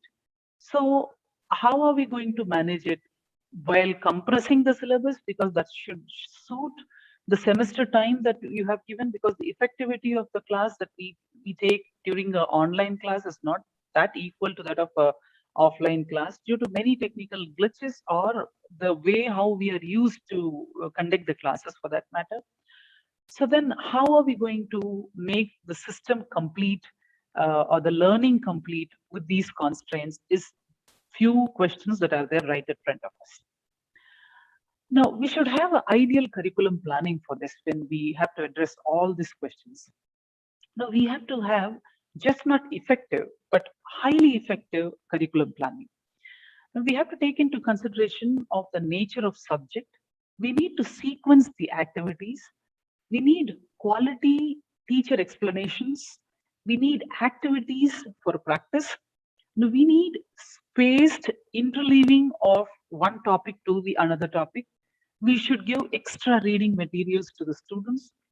We should give independence for learning for the students, because most of the time when we talk about the international education system, especially with that of the higher education, and we compare it with that of the Indian higher education system, the most common taunt that we have towards our education system is that we are completely a teacher dependent education system, or kind of a spoon feeding system, wherein we does not allow our students to think, our students to independently work on something. And that is what they normally quote towards lagging towards innovativeness or innovations for that matter. So the meetings that we need to schedule with our students need to be to track whether the learning objectives are completely met or not. And with that, when we do the summative assessment, we need to understand whether whatever that we have planned is correctly being effective or it's being adoptive by the students on the other end also. So the ethos of teaching and learning entirely needs to be maintained and entirely needs to be planned, entirely needs to be implemented, so that we see a holistic change, a holistic approach towards the new learning system that's been evolving. So what could be the first start for this? You have to adopt a lesson plan. Now you have to plan your lessons properly. You have to plan your lectures properly, and how you connect with learning outcomes to the modules of evaluation. That is also very important. Not every topic can follow a common system of evaluation. So we need to know that which system or which subject or which part of the subject can be assessed with what kind of an assessment technique need to be evolved. The competition is not that you're going to compete your subject with another teacher who's teaching a subject, or it's not with somebody who's going to, amongst your staff or anything. The competition is with you yourself. Today you know this much. Today you know to operate the system. Today you know to operate Google Classroom, or today you know to operate Zoom. But what are you going to learn for tomorrow? Do you know how to upload? Do you know how to use your content delivery, say Moodles or any other platform where you can have a content delivery being done? So how much of knowledge are you going to improve yourself, to look into yourself, that what you were earlier to what you were now, is that real competition? That should be the spirit that we have to take into consideration. We have a lot of e-classroom, availabilities and varied availabilities as on date, with many kind of even Indian-based, people, vendors who are producing synchronized learning modules. So with audio video support, session recording support. Now the session recording support will be very useful, that if you hire a cloud and host all your classes there, from there even the students can listen to your classes, like say when we talk about slow learners or fast learners or advanced learners for that matter. So slow learners ke liye, when we have to slow down really for them to catch up the subject that whatever we are teaching, so for them they will be able to listen to those recorded sessions again and again, and they will be able to ascertain that the learning is complete. So there are very other modules for interactive classrooms also, like say raising hand option, where interaction option, and there can be a possibility for live support also in case of any kind of technical difficulties that you're getting. There can be a live support wherein a tech support will always be there to help you. So such kind of e-classroom environments are already available. Sophisticated e-learning classrooms are already available. If we are trying to adopt such, we will know that how better life can be even without those physical extravaganza that we used to show in our classroom. Now, COVID certainly has brought few challenges at our hand. What is the call of the day? We need to change. We cannot be redundant. We cannot be the same old. We cannot be, stiff and stubborn, stating that I cannot change. Then if that is the case, then you become redundant. But what is that? That can be an opposite of redundant. Is something adaptive. What do you adapt to? Whatever the necessary changes, whatever the essential changes that we need to be, wherever we prove our vitality, where we prove that, we Hello. can be employed, we have the skills that we possess Hello. for us, Hello. skills that, Hello. um, Hello. the skills that we possess for employment. Now, all these things can be, the adaptiveness that we show towards situation. We have different kind of group with us. We have some people who will, wait, who will say that, okay, somebody will do it, then I can adopt it. There is the other group of people who will always wish that it could happen, but hesitate that it cannot happen. There is some other set of people who go ahead and make it happen. So what kind of this go ahead has to happen here is that we need to train our teachers for the e-content creation and delivery. Now, these things we cannot expect. Earlier teaching needs and methods did not actually emphasize on e-learning. Hence, it was not required for the teachers to know about these. But today's situation is different. So every institution have to invest or have to put their resources on to teach their students how to create materials for e-learning and how they can do a content delivery on e-learning. This has to be viewed as an investment for the institution rather than viewing it as an expenditure. Now, if you are able to really create a good content, then as Professor B.M. Naik just said before, you can go ahead doing an IPR about your content, a copyright, or you can even end up sometimes publishing it as a book or an e-audio library that you can have yourself for. So, or you can club up with those institutions who are recognized for MOOCs and NTPL, and you can offer your own collaborative programs also in that. That way, many people actually keep saying that, I do not have materials for my subject. So the MOOCs or NTPL has subjects for these programs only. For my program, there is no subject. Then if there's no way that you have any program for yourself, that is the best opportunity for you to create one for your program. So for the vast majority of colleges and universities that will survive the post-COVID situation, most of them will see decline in their revenue and increase in their cost. Most obviously because the entire economy is so that. The ones that they are already facing demographical problem about enrollment and they are in a rural area, they're not getting so much of students for their program and there's a decline. The hardest hit by the pandemic is these people because they will also result in closure of their institution also. But here you have to say the challenge is there are two type of people. There are one who say that, I don't have anything and you just accept failure. But there is other set of people who, try to take this failure as a challenge and create their own steps of success. So which one you wanted to be, that you need to understand.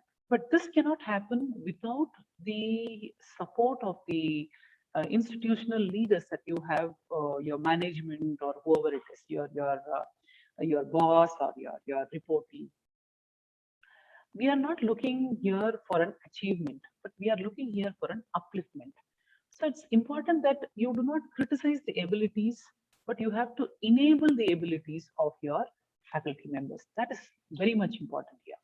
Now, what we can build on? We need to build on something ubiquitous in nature, something that all of us have in nature. So which means, now, if we say that we do not have computers, every student do not have computers, but most of us have a smartphone. So then, if you see even the census of India, which was criticized earlier in 2001, census was released that India has more number of smartphones than toilets. This was one of the caption that was a comment from a Western country that they commented on. So which means that, what we need to think about what we do not have, rather we have to build on to what we have. So why I mean it is that we need to bring applications that are Android friendly, so that can be downloaded and that can be dissipated through such kind, and short videos can be shared with various medias of knowledge sharing, so that learning should never stop as such. Now, Times of India had a survey during this pandemic time about exams, how the students are ready to take exams. 93.5% of the students said, we don't want exams. Now, because 81%, 87% of them said that they are not in the mindset to give exams because they are disturbed by the lockdown. Now, even if when they were asked that, will you be coming back to classes? They were not ready even then. They said that we don't feel safe using public transport, or our parents will not be sending us to the exam, so we will not be coming to the exam. Now, all this thing actually shows about the attitude that we have towards the problem and how we address that problem, isn't it? Now, what is the concern here? there is a sudden shift. The shift happened so sudden that we did not have time to react and respond also. So that way, the sudden shift to online and remote class is the biggest concern. But now, after 1 year, say 1 year, 1.5 years, we are quite settled, and we are able to understand that what the online classes require, and we are able to provide that. So, but we also have to understand that there is a biggest future benefit with virtual instruction will come only after when the professors and students return to their physical classroom, because residential courses will be better for practice that the professor have received in moving content online, and previous classroom time will be productively utilized for discussion, debate, and guided practice, which means you can give your material prior to the students for them to prepare for the class. And when they come for the class, it can be a very good, effective discussion in the class rather than reproducing the materials that you gave earlier to the students. So this way, there can be a student-centric classroom atmosphere that can be generated with new teaching pedagogy that will emerge after COVID-19. The earlier question of hitting a balance between time and content can be best achieved if we could adopt this particular method. Now, prior to COVID, there was no priority for online education in the institution's strategic planning. I don't think even best of best institution also have planned for any kind of online material that they wanted to provide with the students. But now, online education will be recognized as a core to every school's planning for institutional resilience and academic continuity. So therein we will know that there is always an alternate that we can adopt to. So it can be online exams, it can be online interaction, or it can be online discussion, or it can be even online classes also, which can be continued even after the pandemic is subsided. And when we even resume back to a physical classes, this can be a better method. Now, previously, decentralized and distributed online course development and student support functions now will be centralized, will be subject to institutional planning and cross-campus governance. Now, which means cross-campus governance, if you have more than one campus, you can amalgamate with them to produce common materials that can be shared between institutions. Now, management of online learning will be integrated into the existing academic leadership structures and process. Now, all these things will give the teachers a training that will be, enable them to be very different qualitatively. So that means faculty training programs in many HRDCs and various other places will also include faculty training programs in e-learning, and e-content development will be given more emphasis on, and the information which is readily available only with a click, and the role of the teachers will be knowledge giver. From the role of knowledge giver, we will be a facilitator. So, which means we will facilitate the students to understand what they are understanding from the video tutorials that we will be providing to them, or the digital materials that we will be providing to them. Technology will be used effectively to reduce time spent by the teachers on the tasks such as paper setting, evaluating, and grading. All these things will focus more onto the course improvement and content delivery for that matter. So when you learn more, when you update more, what will happen? You will have a positive perspective towards your challenges. Every time when you see a challenge, you will not see only the challenge, but you will see the changes that can come beyond that challenge if you are winning over to it. So you will be ready to embrace the change rather than waiting for the change to be enforced. Now, see, the problem with most of us, or for that matter, the problems and solutions actually lie within us. Many times we have the attitude that it's your problem, you handle it, or we say that it is not my problem, or my subject do not have this problem. Like, for example, when a humanities teacher talks about the problems of online classes to that of the science teacher, humanities teacher do not even think about it, because we do not have any problem. Whatever economics class, what I can teach, mathematics class, what I can teach on the board, I will always be able to teach it online also. Or for that matter, what will happen to the practical sessions? Now, there need to be a collaborative approach towards problems. We need to find in situ solutions for the issue. Every problem has a solution within the problem, or the solutions of any situation have to come from the problem. So what do you want to do as such? If you were to be in that situation, everyone have to think about it, because ideas can make wonders. Coming days are going to be tougher. So we need to adapt to situations. We need to learn, unlearn, and relearn, because the technologies are going to keep on changing. The subject areas are going to keep on changing. The system is changing. And so we have only two options. Either we can be wise by adapting ourselves, or it's going to be otherwise, that the system is going to leave you behind, but it's going to progress further. So online learning is a necessity, but that's not the market for funding or fundraising. Treat online course as a resilience to the situation that we are facing, and that should not be marketed upon for the facility that we are giving, because learning needs to be complete, and for that completion we are using this online aspects. Now, see, when we many teachers actually, we hesitate to attempt, we hesitate to try new things. Why? It's because that we feel that we might fail, or we might become a laughing stock amongst others. You don't hesitate to attempt. To err is man, or human for that matter. To try again is superhuman. So every failure, we have a lesson that it leads us to a better life that we can lead. So, and that lessons, if you're not understanding, if you're not if you're refusing to learn, that is why it becomes a failure. If you learn from every failure, success is always yours. We live in an era where we are the teachers who are going to teach the students.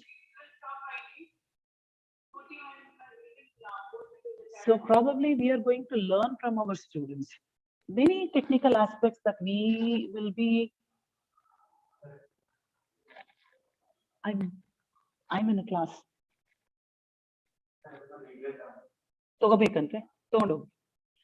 many things that we are learning probably is more from our students as far as technology component is concerned. So that way we are that generation of teachers who should be open enough to learn even from our students who are more tech savvy than us. The NEP has come. The NEP 2020 has a lot of opportunities and bundled with challenges also.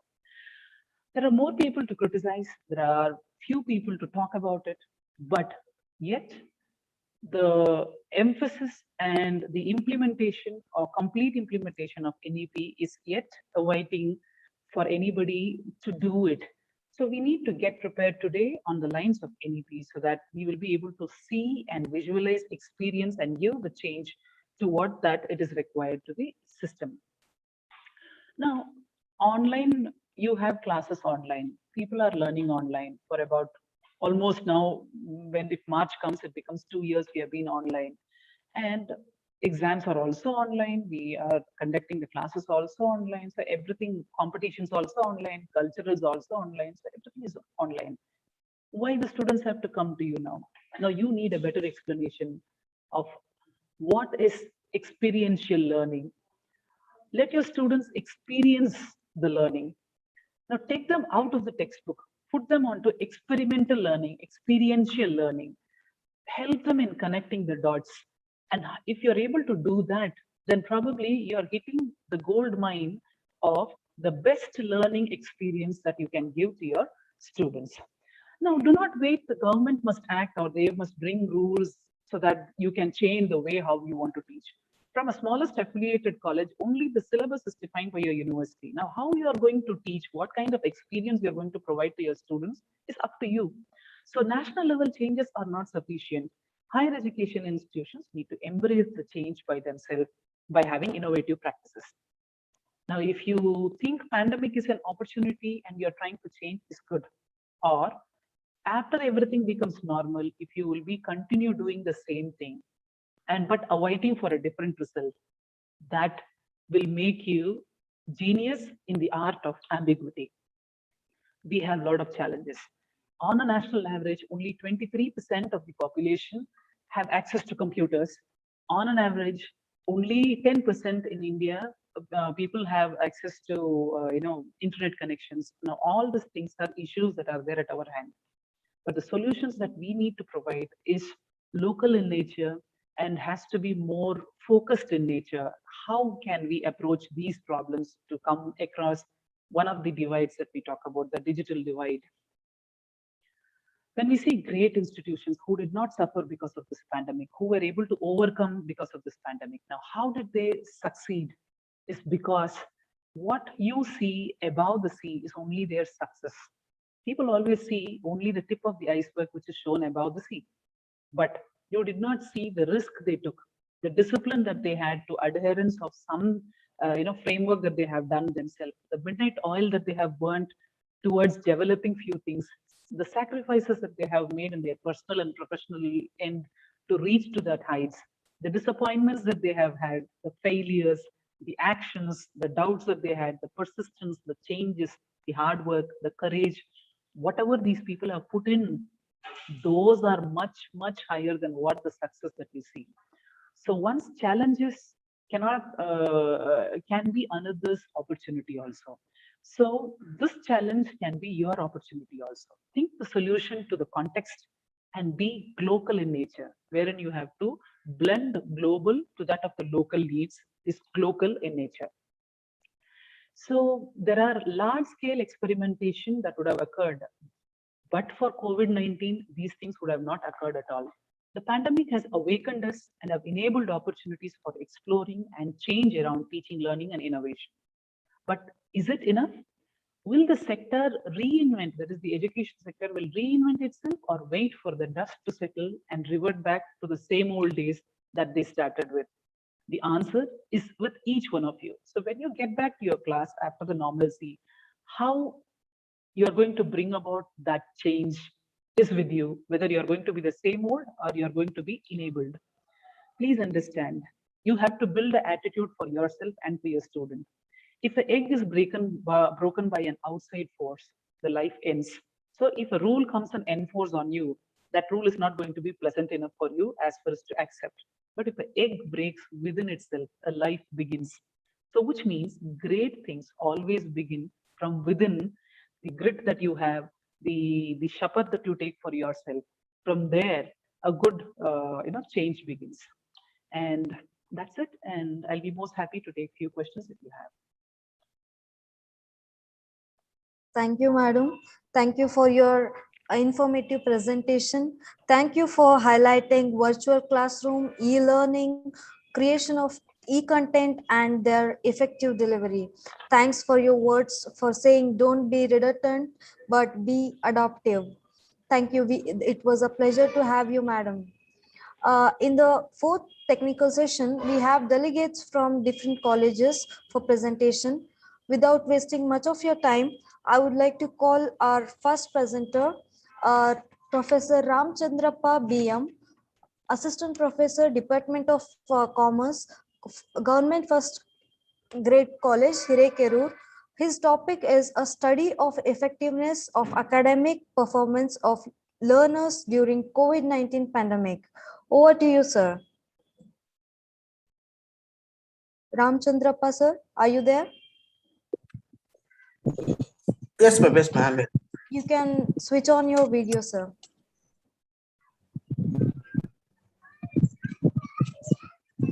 Yes. Can I share my presentation? Yes, sir. Yes, please. But I have PPT.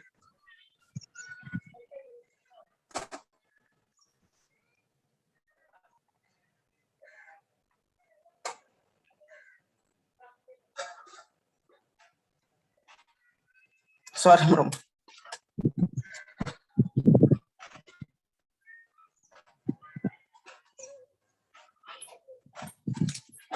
Good afternoon, everyone. I am Ramchandrappa BM, Government First Grade College, Hirekerur, Department of Commerce. So my topic is a study of effectiveness of academic performance of learners during COVID-19 pandemic, a SWOT analysis and empirical study on B and C Journal Higher Education Institutions under Karnataka University, Dharwad. Abstract. The higher education institutions play a vital role and cultural environment of a nation and determine the culture and the intellectual standards of the country. In this paper, the problem is focused on studying the effectiveness of academic performance of learners during COVID-19 pandemic. The study was conducted in the jurisdiction of Karnataka University, Dharwad, geographically presenting Dharwad, Haveri, Gadag, and Karwar districts. 427 respondents have responded from various colleges. Out of that, 114 of male and 313 female are responded. In this study, is mainly focusing on effectiveness and ineffectiveness of the online learning process in this alternative way of learning and the relationship between male and female learners and how this alternative learning process impacts on their academic progress. My objectives of the study, there are two objectives and findings. The studying effectiveness and ineffectiveness of COVID-19 on academic performance in virtual mode of learning process. The opinion of various learners is collected to know their mode of preference in classroom teaching or virtual teaching. Interestingly, learners have responded to have traditional method, that is classroom teaching is better than various teaching. Out of 427 responses, 336 learners, 78.69% have responded with their preference given to classroom teaching. However, 91 learners, 21.31% recommended for virtual teaching. My second objective is to studying the significant relationship in academic performance between male and female learners in study area. Based on Carl Pearson's correlation value between male and female learners, saying academic performance between male and female is in high degree positive direction. The correlation is 0.9717. Data methodology, data collection and analyzing procedure. We designed the survey questionnaire based on review of literature. There were 22 items to be constructed in 2 sections, designing with 5 points Likert scale ranging from 1 to 5, that is strongly disagree to strongly agree. The first section of the questionnaire was focusing on the demographic profile of the learners, containing 6 items. The second section of the questionnaire, containing 16 items, aimed to scale the academic performance of the learners with the online teaching learning during COVID-19 outbreak. The present survey was conducted through Google Forms. The link of the questionnaire was shared in social media platform with the supporting invitations, letters, and frequently reminding. So I would like to conclude here. The level of satisfaction of academic performance of learners about virtual mode of teaching is agreed by the learners, both male and female. So I told, based on Carl Pearson's correlation value between male and female students, saying academic performance between male and female is in high degree positive direction. So the learners who belong to urban area are ready to access virtual mode of teaching and learning in a systematic manner with the sound online technical tools. But the majority of the learners who belong to rural area, they are unable to access virtual method of teaching due to lack of internet and computer devices. The academic performance of the learners would be gradually increasing, and now they are ready to access online learning because virtual teaching has more advantages than disadvantages in forced situations. In online learning, the latest technology needs to be used to enhance the learning process and interactions between professors, students, and technicians. Online learning also reduces cost without reducing the quality of learning. Online learning is the best choice of learning, also reduces cost without reducing the quality of learning.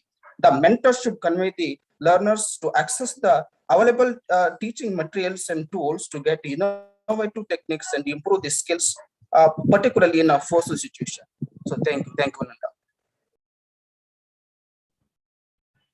Thank you for the presentation, sir. Now I call upon Professor Vaishali Mokashi, Department of Computer Application, Jaikranti College of Computer Science and Management Studies, Katras, Pune.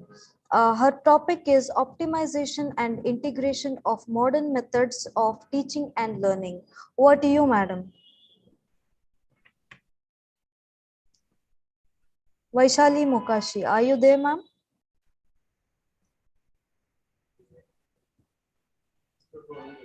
Please unmute yourself, madam.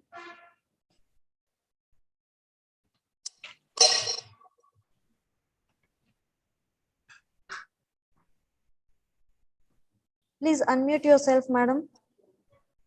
Am I audible, ma'am? Yes, yes, you are audible.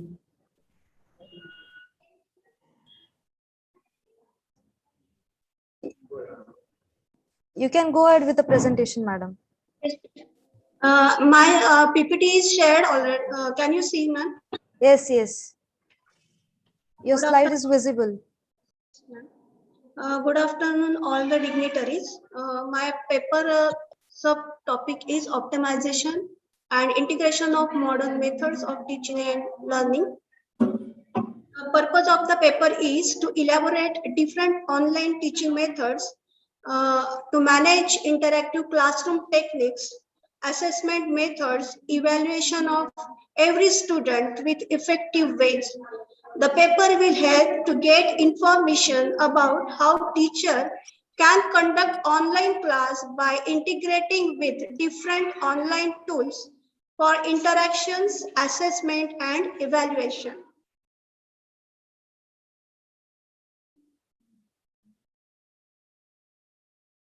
We all know that the eruption of COVID-19 pandemic has brought lots of new unforeseen global changes.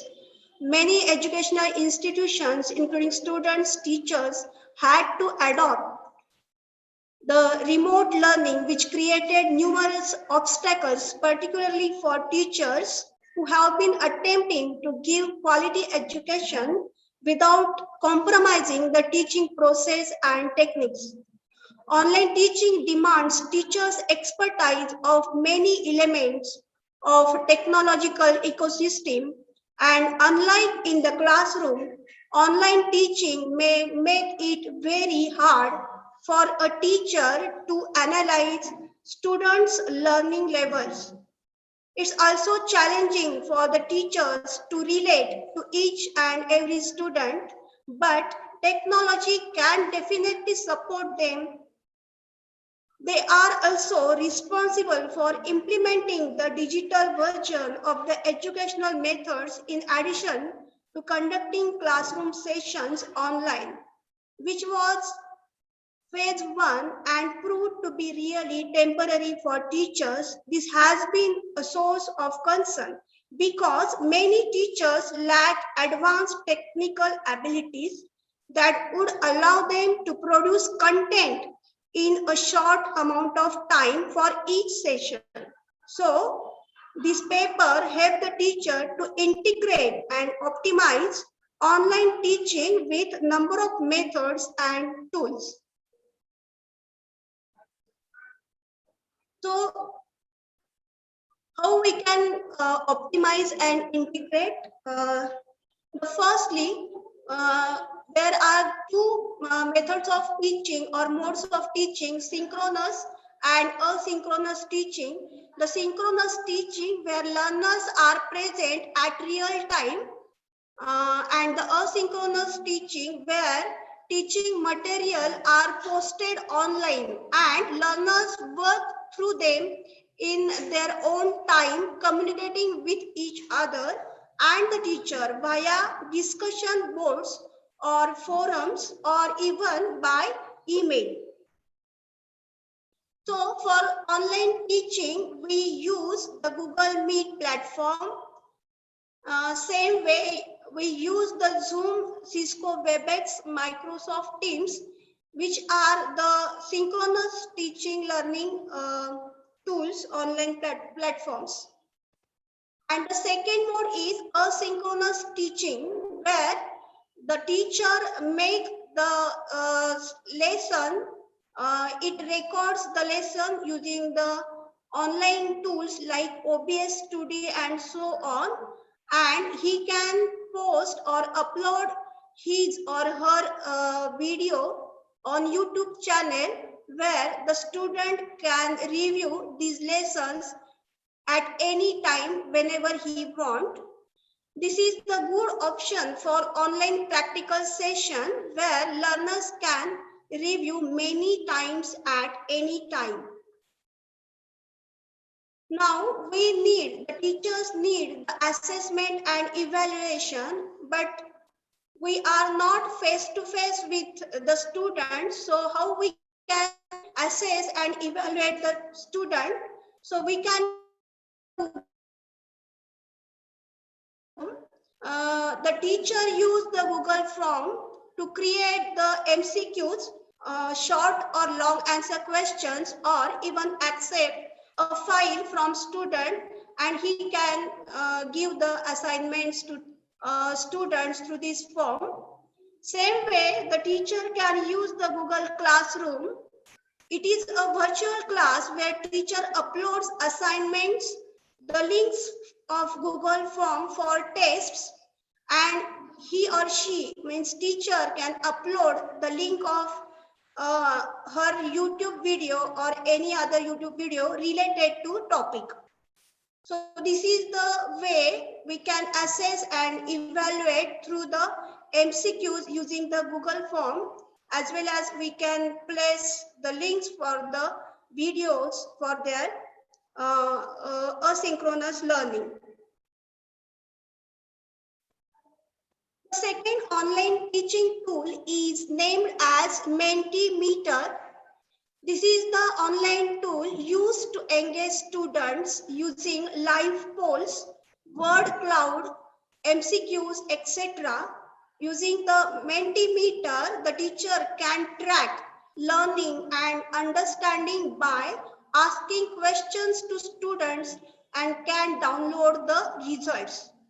So this is the interactive way where the Mentimeter is used for the interaction online.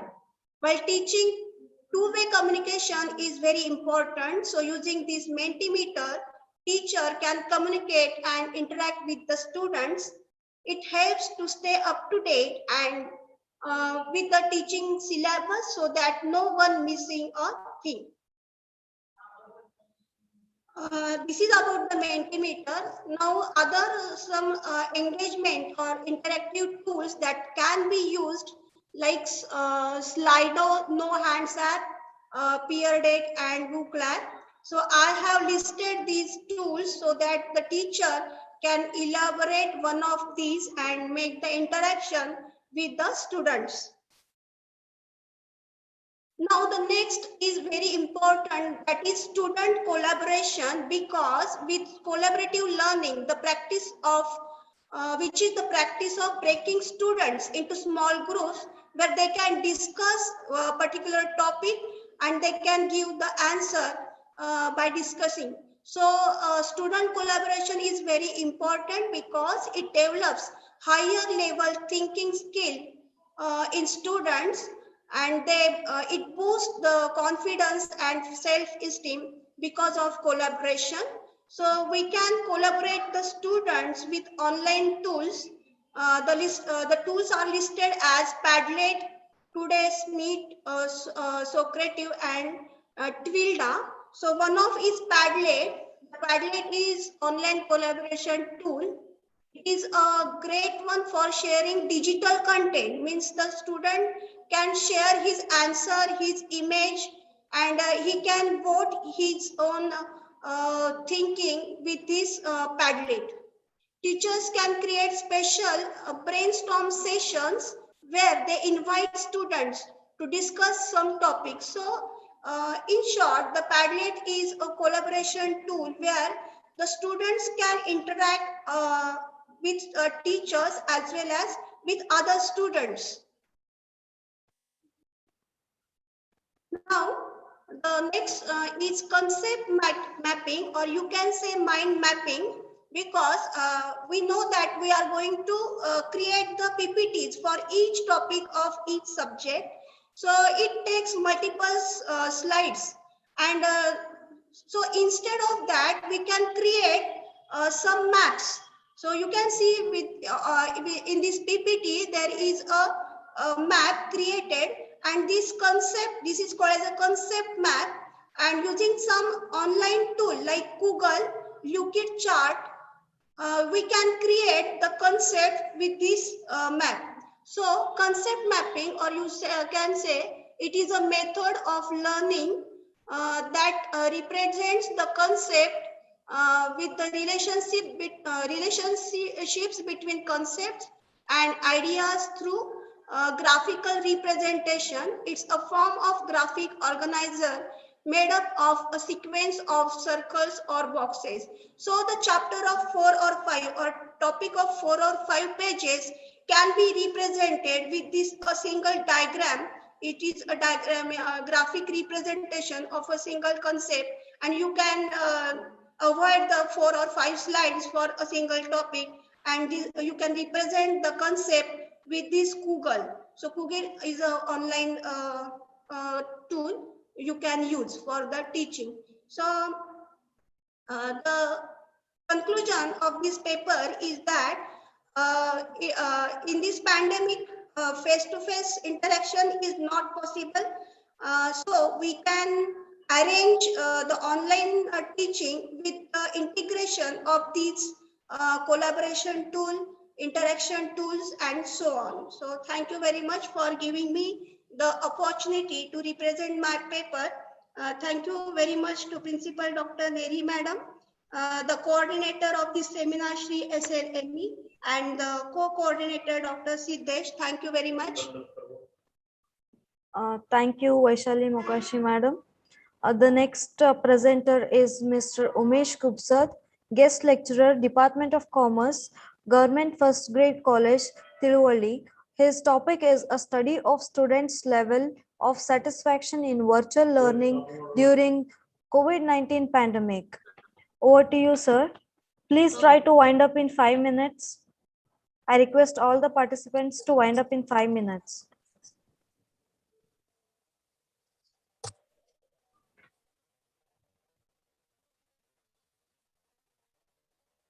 Good afternoon to one and all. Myself, Umesh Kubsa, working as a guest lecturer. To one and all the dignitaries actively presented here.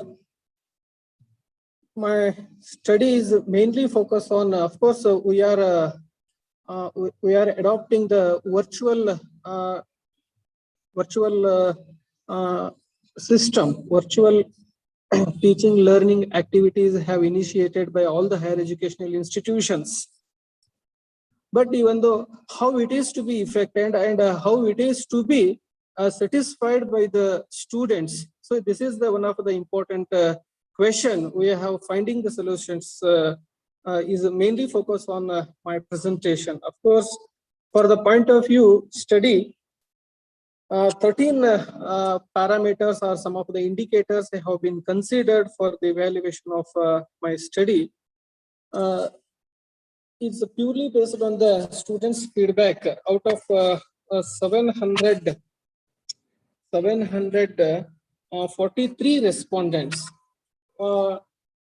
majority of the research articles are conducting the studies, the effectives of online mode of learning in the different colleges by considering of the government and private colleges, and effectiveness of e-learning experiences considering support of technical issues, and pandemic students' perceptions regarding the learning activities in the virtual platform, effectiveness of academic performance during the COVID pandemic period. So these are the studies gaps have been filled up by way of focusing the level of satisfaction studying through the virtual mode.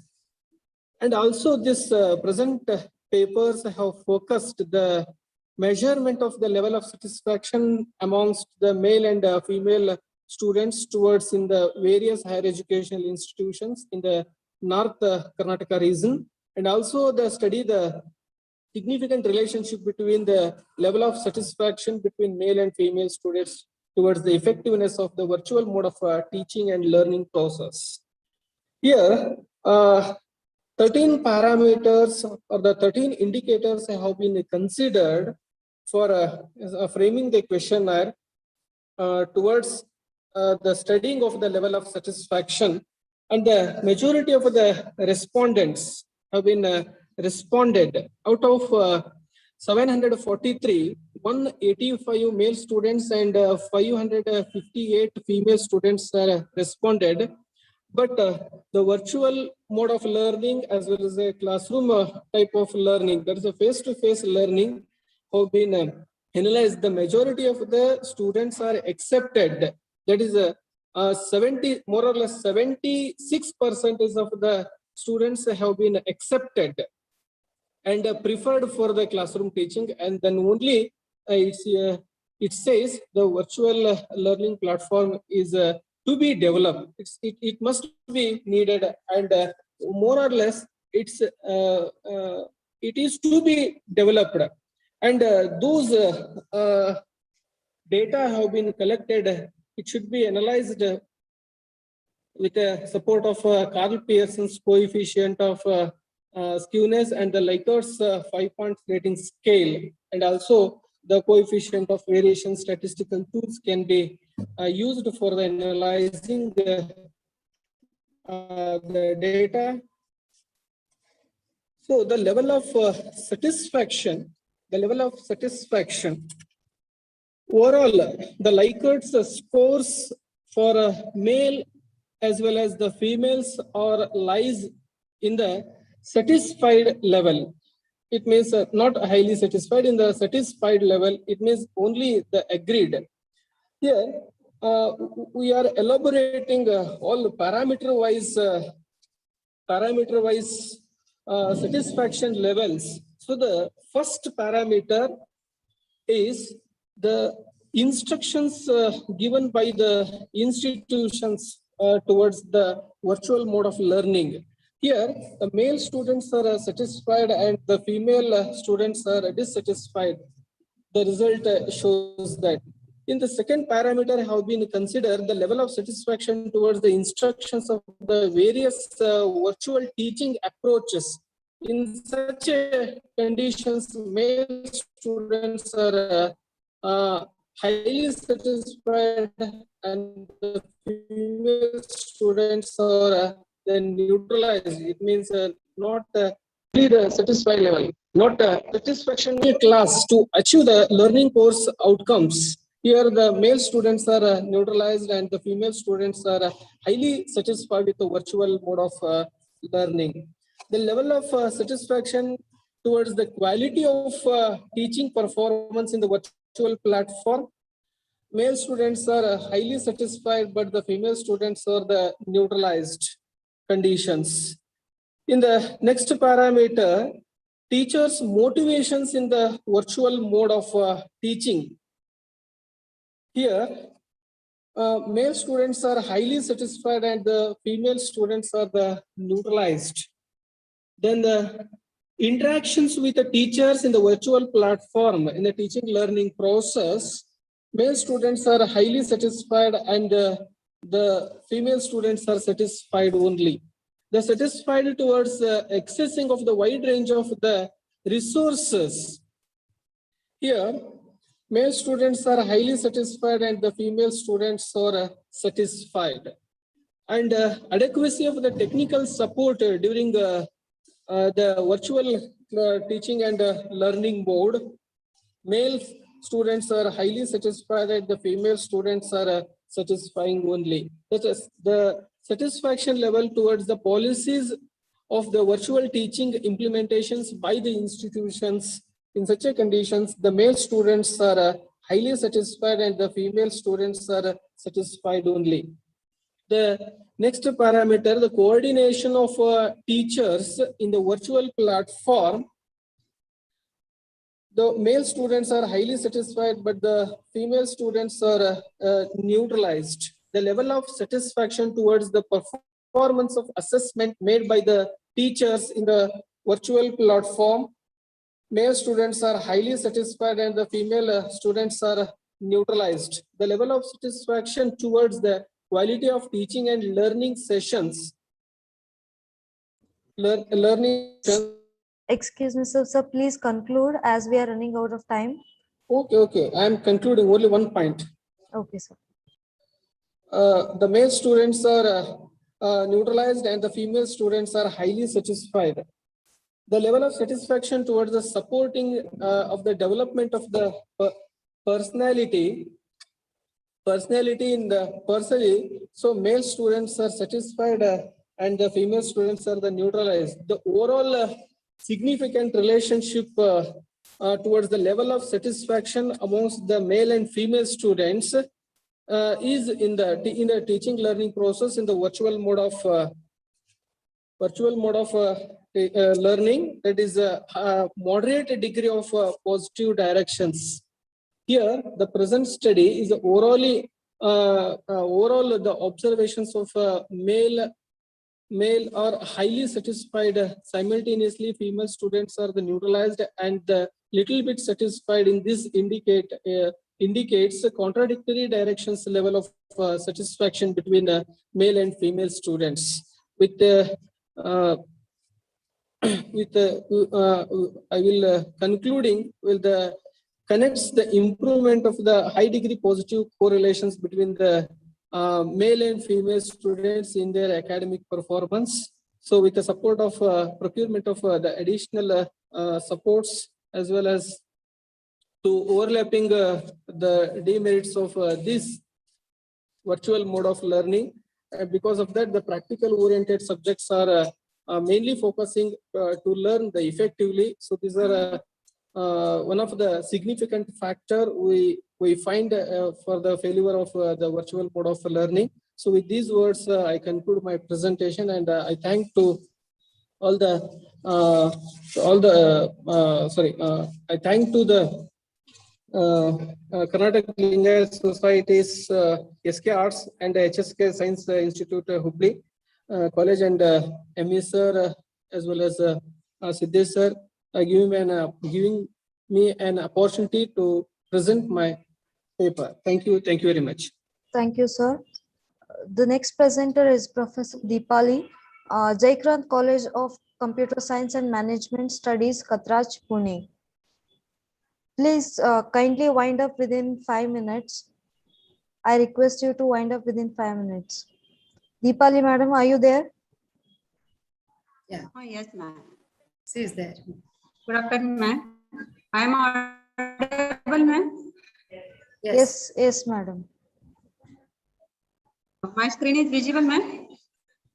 Yes. Can you maximize it? Hello. Ma'am, can you? Yes. Is it visible, my screen, ma'am? Yes. Please go ahead with the presentation, ma'am. Thank you, ma'am. Myself, Professor Deepali Shilwant, ma'am, from Jayakranti College of Science Management, Katras, Pune, from Maharashtra state. Merits and demerits for higher educational institutions.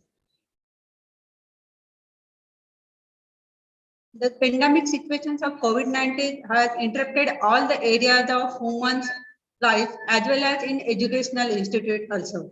The Indian traditional educational systems diverts on the online teaching assessment. The students are going to new era, new technologies, recent technologies like schedule the Google Meets, Zoom meeting, Webex, classroom, etc. But in rural area, the student faces so many difficulties using online teaching, such as the network issues, lack of internet facilities, gadgets, and electricity issues. Due to COVID-19, the online teaching faces both the merits and demerits on higher education institutions.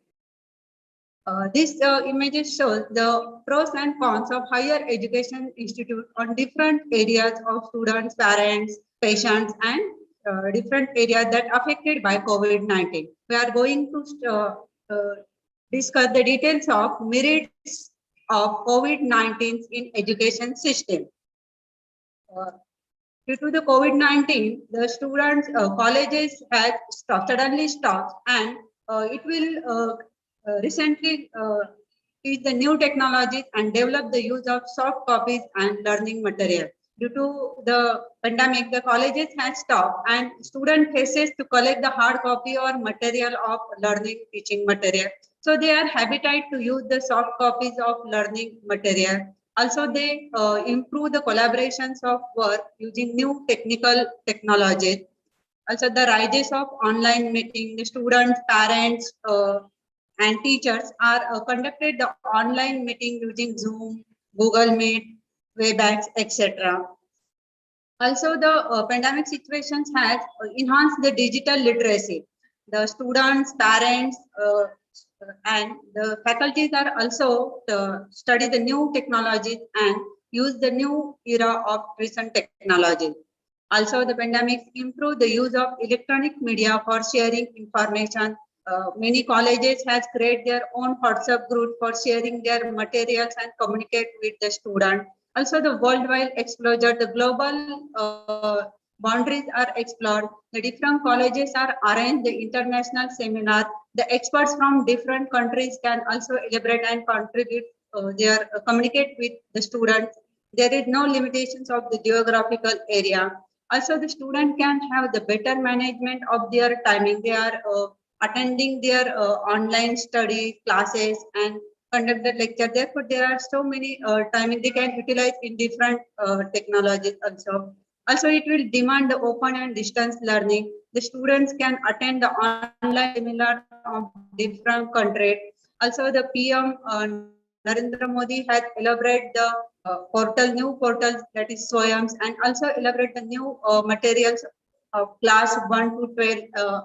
Also, the mock database provide the number of courses that can elaborate the student in online mode, and these online facilities can be beneficial for the students in future learning. This image shows the previous our classroom teachings and the new era of online teaching. The students can utilize the digital laptop medias and can attend the lectures in home. Also, there are some demerits of COVID-19 impacts on higher education. Like the students interrupt their mental health, they are sitting on home and study the online mode. Therefore, they can communicate with their friends and physical activities are disturbed. Therefore, they are faces some mental stress and it will be affected their health issues. Also, the educational activities are harmed. Students cannot be participants, the cultural activities, physical playgrounds, etc. It will also harmful to students' health. Also, the pandemic situations are suddenly occurred. Therefore, the students, faculties are unprepared for the online teachings mode. And our syllabus course are not developed for the online teaching. Therefore, there are some lack of communications or lack of technologies in our area. Also, the parents' role. Some educated parents can communicate with the student and give the knowledge to how to use the technologies, how to utilize the smartphone, laptop, etc. But in rural area, the parents are not educated. They have not there are lack of digital gadgets like laptop, smartphone, internet issue. Therefore they are unable to teaching, or they cannot be able to teach the online teaching. Also, there are creates lots of difference between the rich and poor student. The rich students have lots of gadgets, material they can utilize, or they can study using online material. But the rural area have also lack of faculty or gadget. They cannot study the online teaching. So the conclusion of paper is the COVID-19 affect both the merits and demerits of the higher education system. We have to accept the challenges of online teaching and remove the harmful effect of COVID situation. Thank you very much. Thank you for organization for giving the opportunity to present my paper. Thank you very much. Thank you, madam. We have our next presenter, Professor Dharmaguru Prasad, Assistant Professor and Head of the Department Zoology, BLDEA, Commerce, BHS, Arts and TGP Science College, Jamkandi, Bagalkot. His topic is optimization and integration of modern methods of teaching and learning during the conditions of COVID-19. Please wind up in 5 minutes, sir. Yes, ma'am. So thank you for the introduction, and I am very much thankful to all the renowned resource persons of today's national seminar.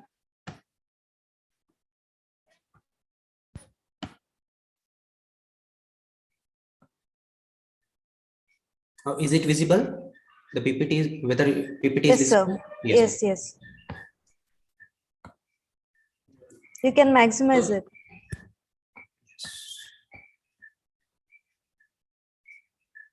Yeah. My topic is entitled with the optimization and integration of modern methods of teaching and learning during the condition of COVID-19.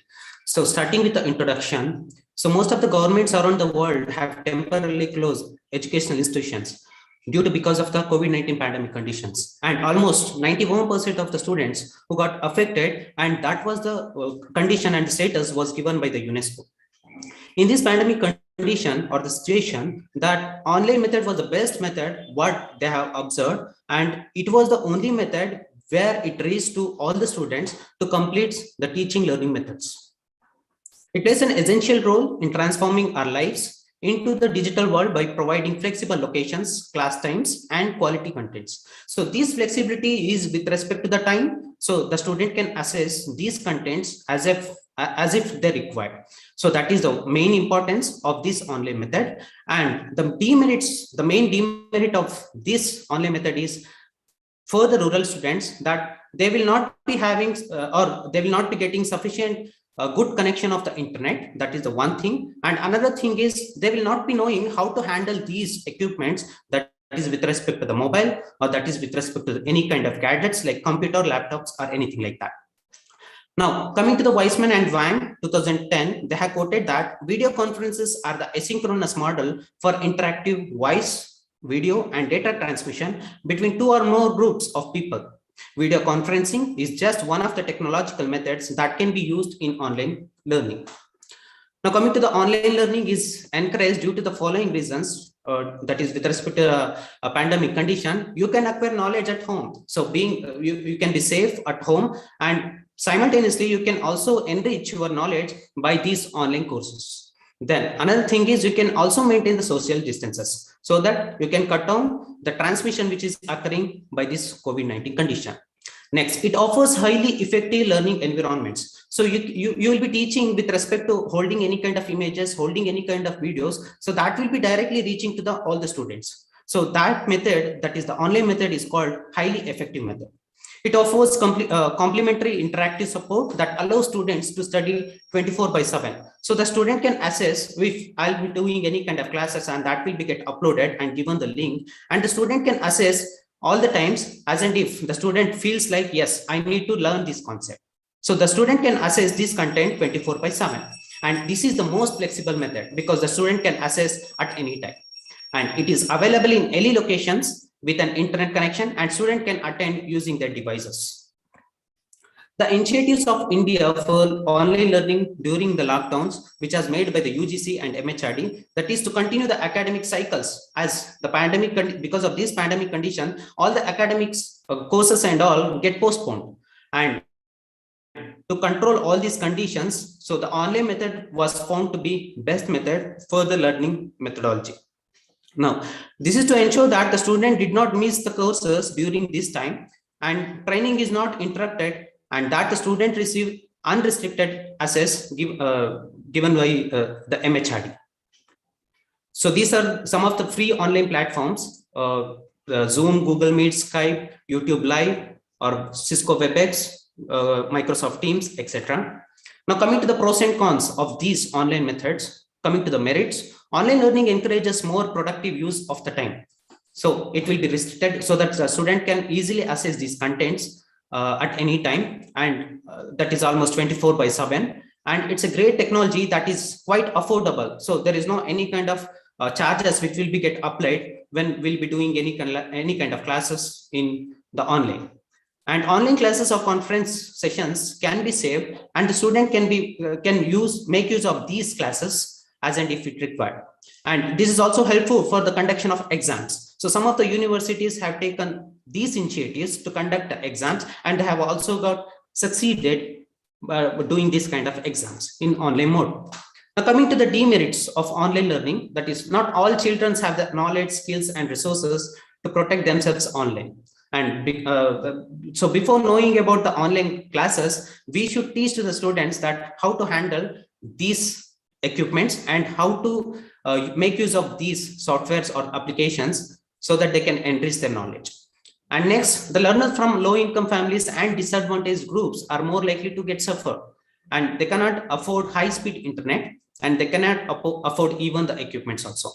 Having some students at home can lead to laziness and lack of self-discipline also, because if we'll be handling any kind of physical classes, then we'll be knowing that, yes, how the student's behavior will be. Whereas in case of online classes, we can't restrict all these things. So the atmosphere of a personal meeting is lost. So if the atmosphere of a personal meeting is lost, so there will be no any kind of relationship between the teacher and with respect to the pupil. The security of personal information can be at risk because we'll be taking classes in the online mode. So sometimes if there'll be no any kind of security with respect to the software or with respect to the antivirus and all, sometimes there'll be hacking in the informations also. So coming to the conclusion that online learning is a very popular method of distance learning today. During the lockdown period of COVID-19, online learning was found to be the best platform to keep learners, educators engaged and safe by maintaining social distancing. The government of India has initiated different online learning platforms to continue educational activities during the lockdown period, which are also been recognized by the UNESCO and the World Bank. So these are the references which I have quoted. I'm thankful to the organizer of this national seminar and also thankful to the IQAC coordinator, principal of the KLE College, Hubli. Thank you, ma'am. Thank you. Thank you, sir. The next presenter is Professor Netravati Ganamukhi, Department of Zoology, Karnataka Science College, Dharwad. Her topic is optimization of the work of education professionals in the current context of a pandemic by analyzing paradigm shifts.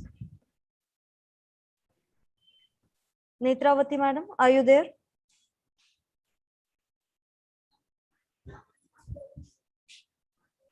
Netravati, madam, are you there?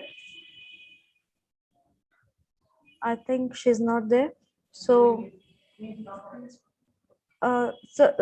please, Dharma Guru, sir, please, can you stop your sharing your screen?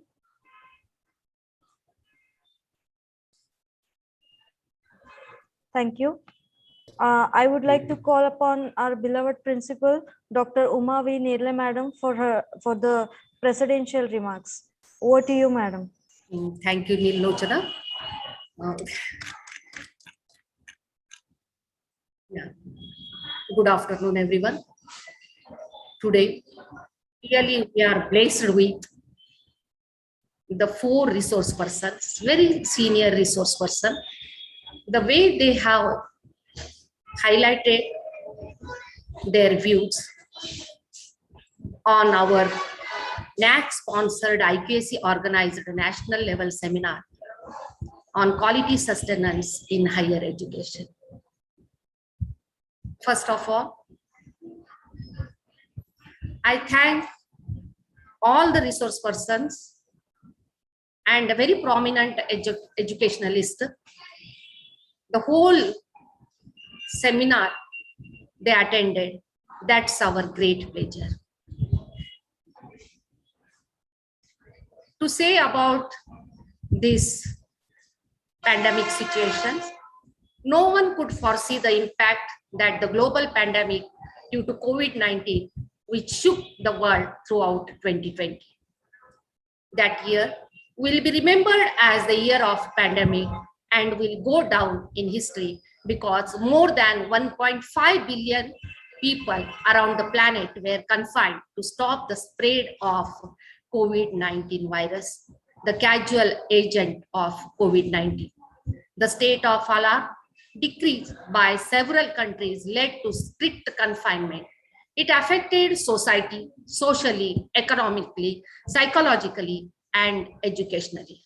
This forced the transformation of all the universities teaching to the online format.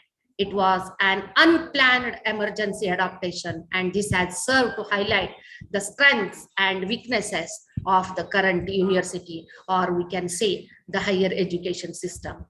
Despite the progress of information and communication technology, ICT, COVID-19 has highlighted the absence of knowledge on the use of digital resources and educational platforms that contemporary society has. The competence shortages in digital matters by teachers and students have hampered the transformation of educational scenarios towards digital up to the moment face-to-face encounters. Educational institutions had not realized the importance of different digital learning environments until the arrival of this pandemic. In addition, COVID-19 as well as the lack of technological resources and digital competence increased the complexity of teaching. Nonetheless, classes were virtualized and model design for a face-to-face teaching was adopted, which was implemented at all educational stages. We have managed to adopt in times of pandemic, transposing elements from one model to another, but without retouching or rethinking educational design. The virtual campuses of the universities resisted. Although they were designed as a complement to face-to-face teaching, they assume all the teaching activities of all degrees.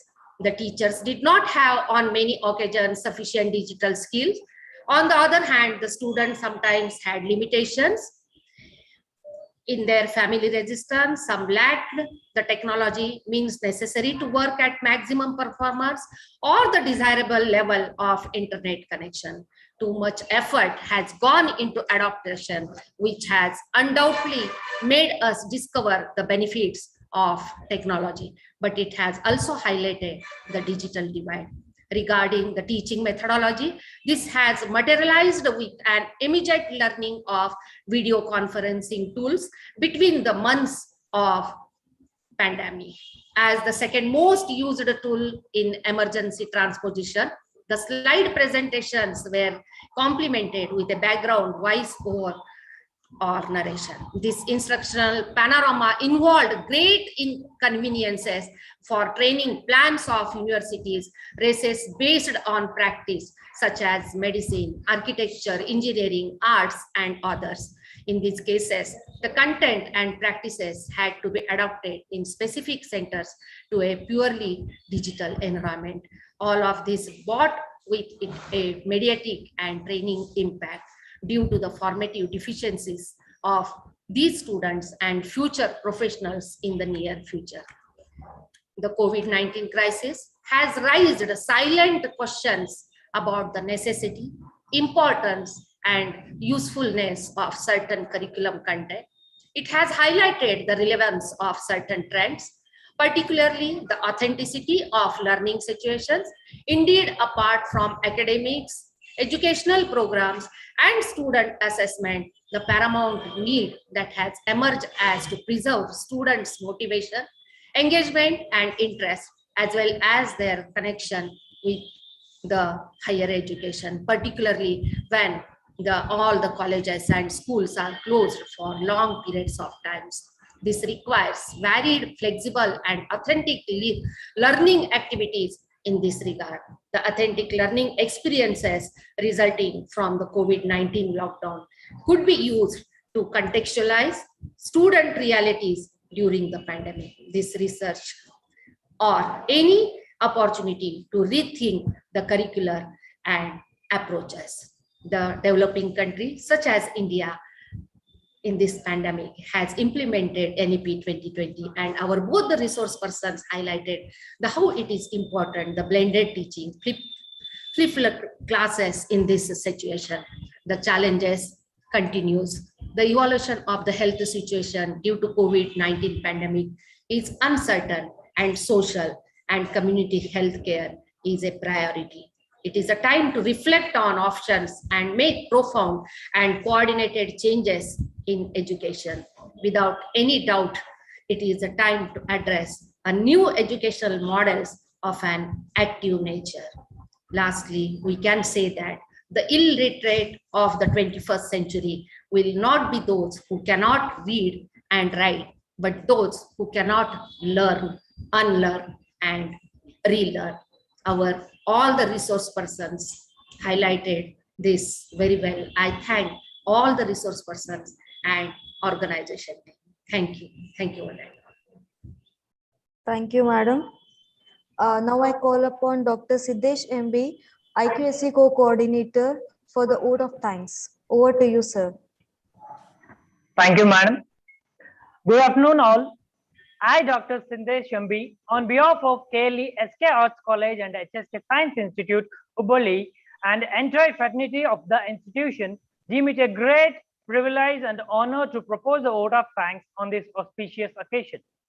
First of all, I extend my most sincere thanks to the beloved chairman, our beloved honorable chairman, Dr. Prabhakar B. Kore sir, and the Sri Mantesh M. Kavatagi Sir, Chairman Executive Committee for Collegiate Education, KLE Society, Belagavi, and present MLC and Chief Whip, Karnataka Legislative Council, for their support and for supporting us in all the ways and making this national seminar a wonderful success. I extend really heartfelt thanks to the directors and all the members of the NAC for extending their support and providing us the grant for conducting this one-day national level online seminar. My very special thanks to the today's chief guest, Professor K. Sambashiva Rao, Vice Chancellor, Mizoram University, for sharing his wonderful thoughts. Thank you, sir.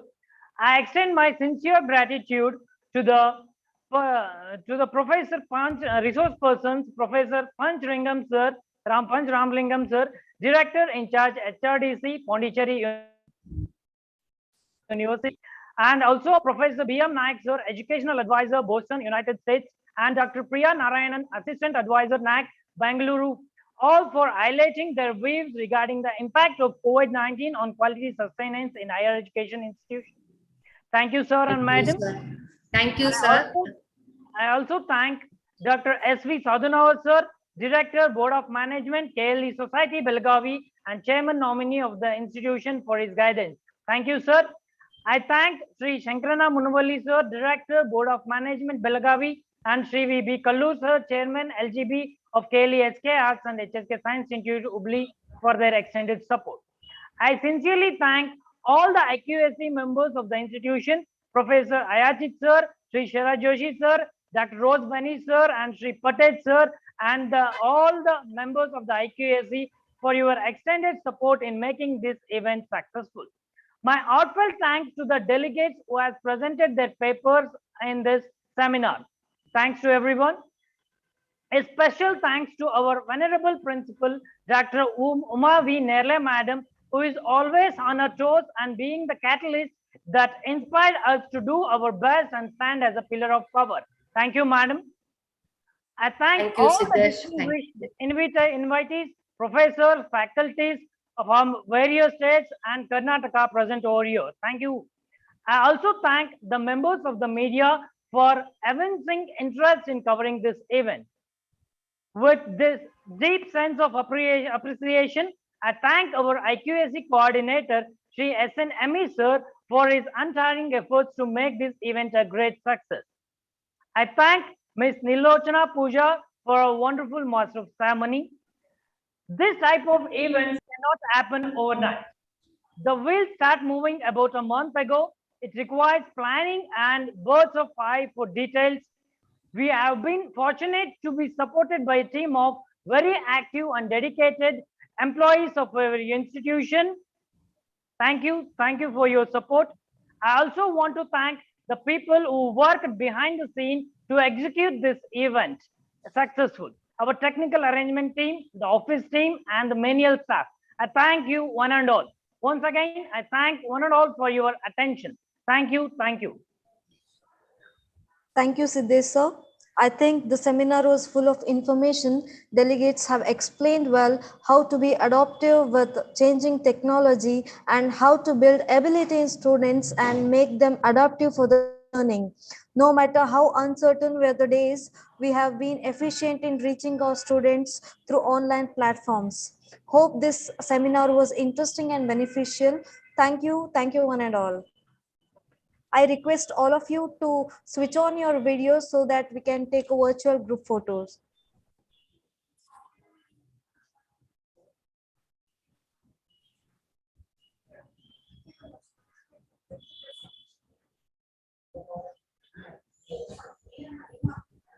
Take fast.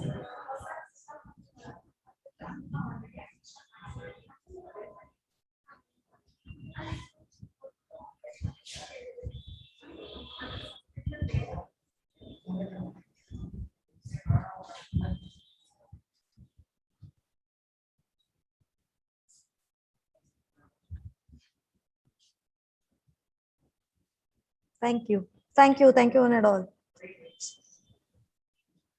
Thank you, Naik sir. Thank you.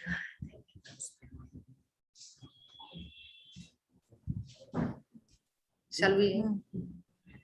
Archana? Nilochana? Shall we end the meeting, sir? Yes. We have left the feedback in the chat box, feedback link.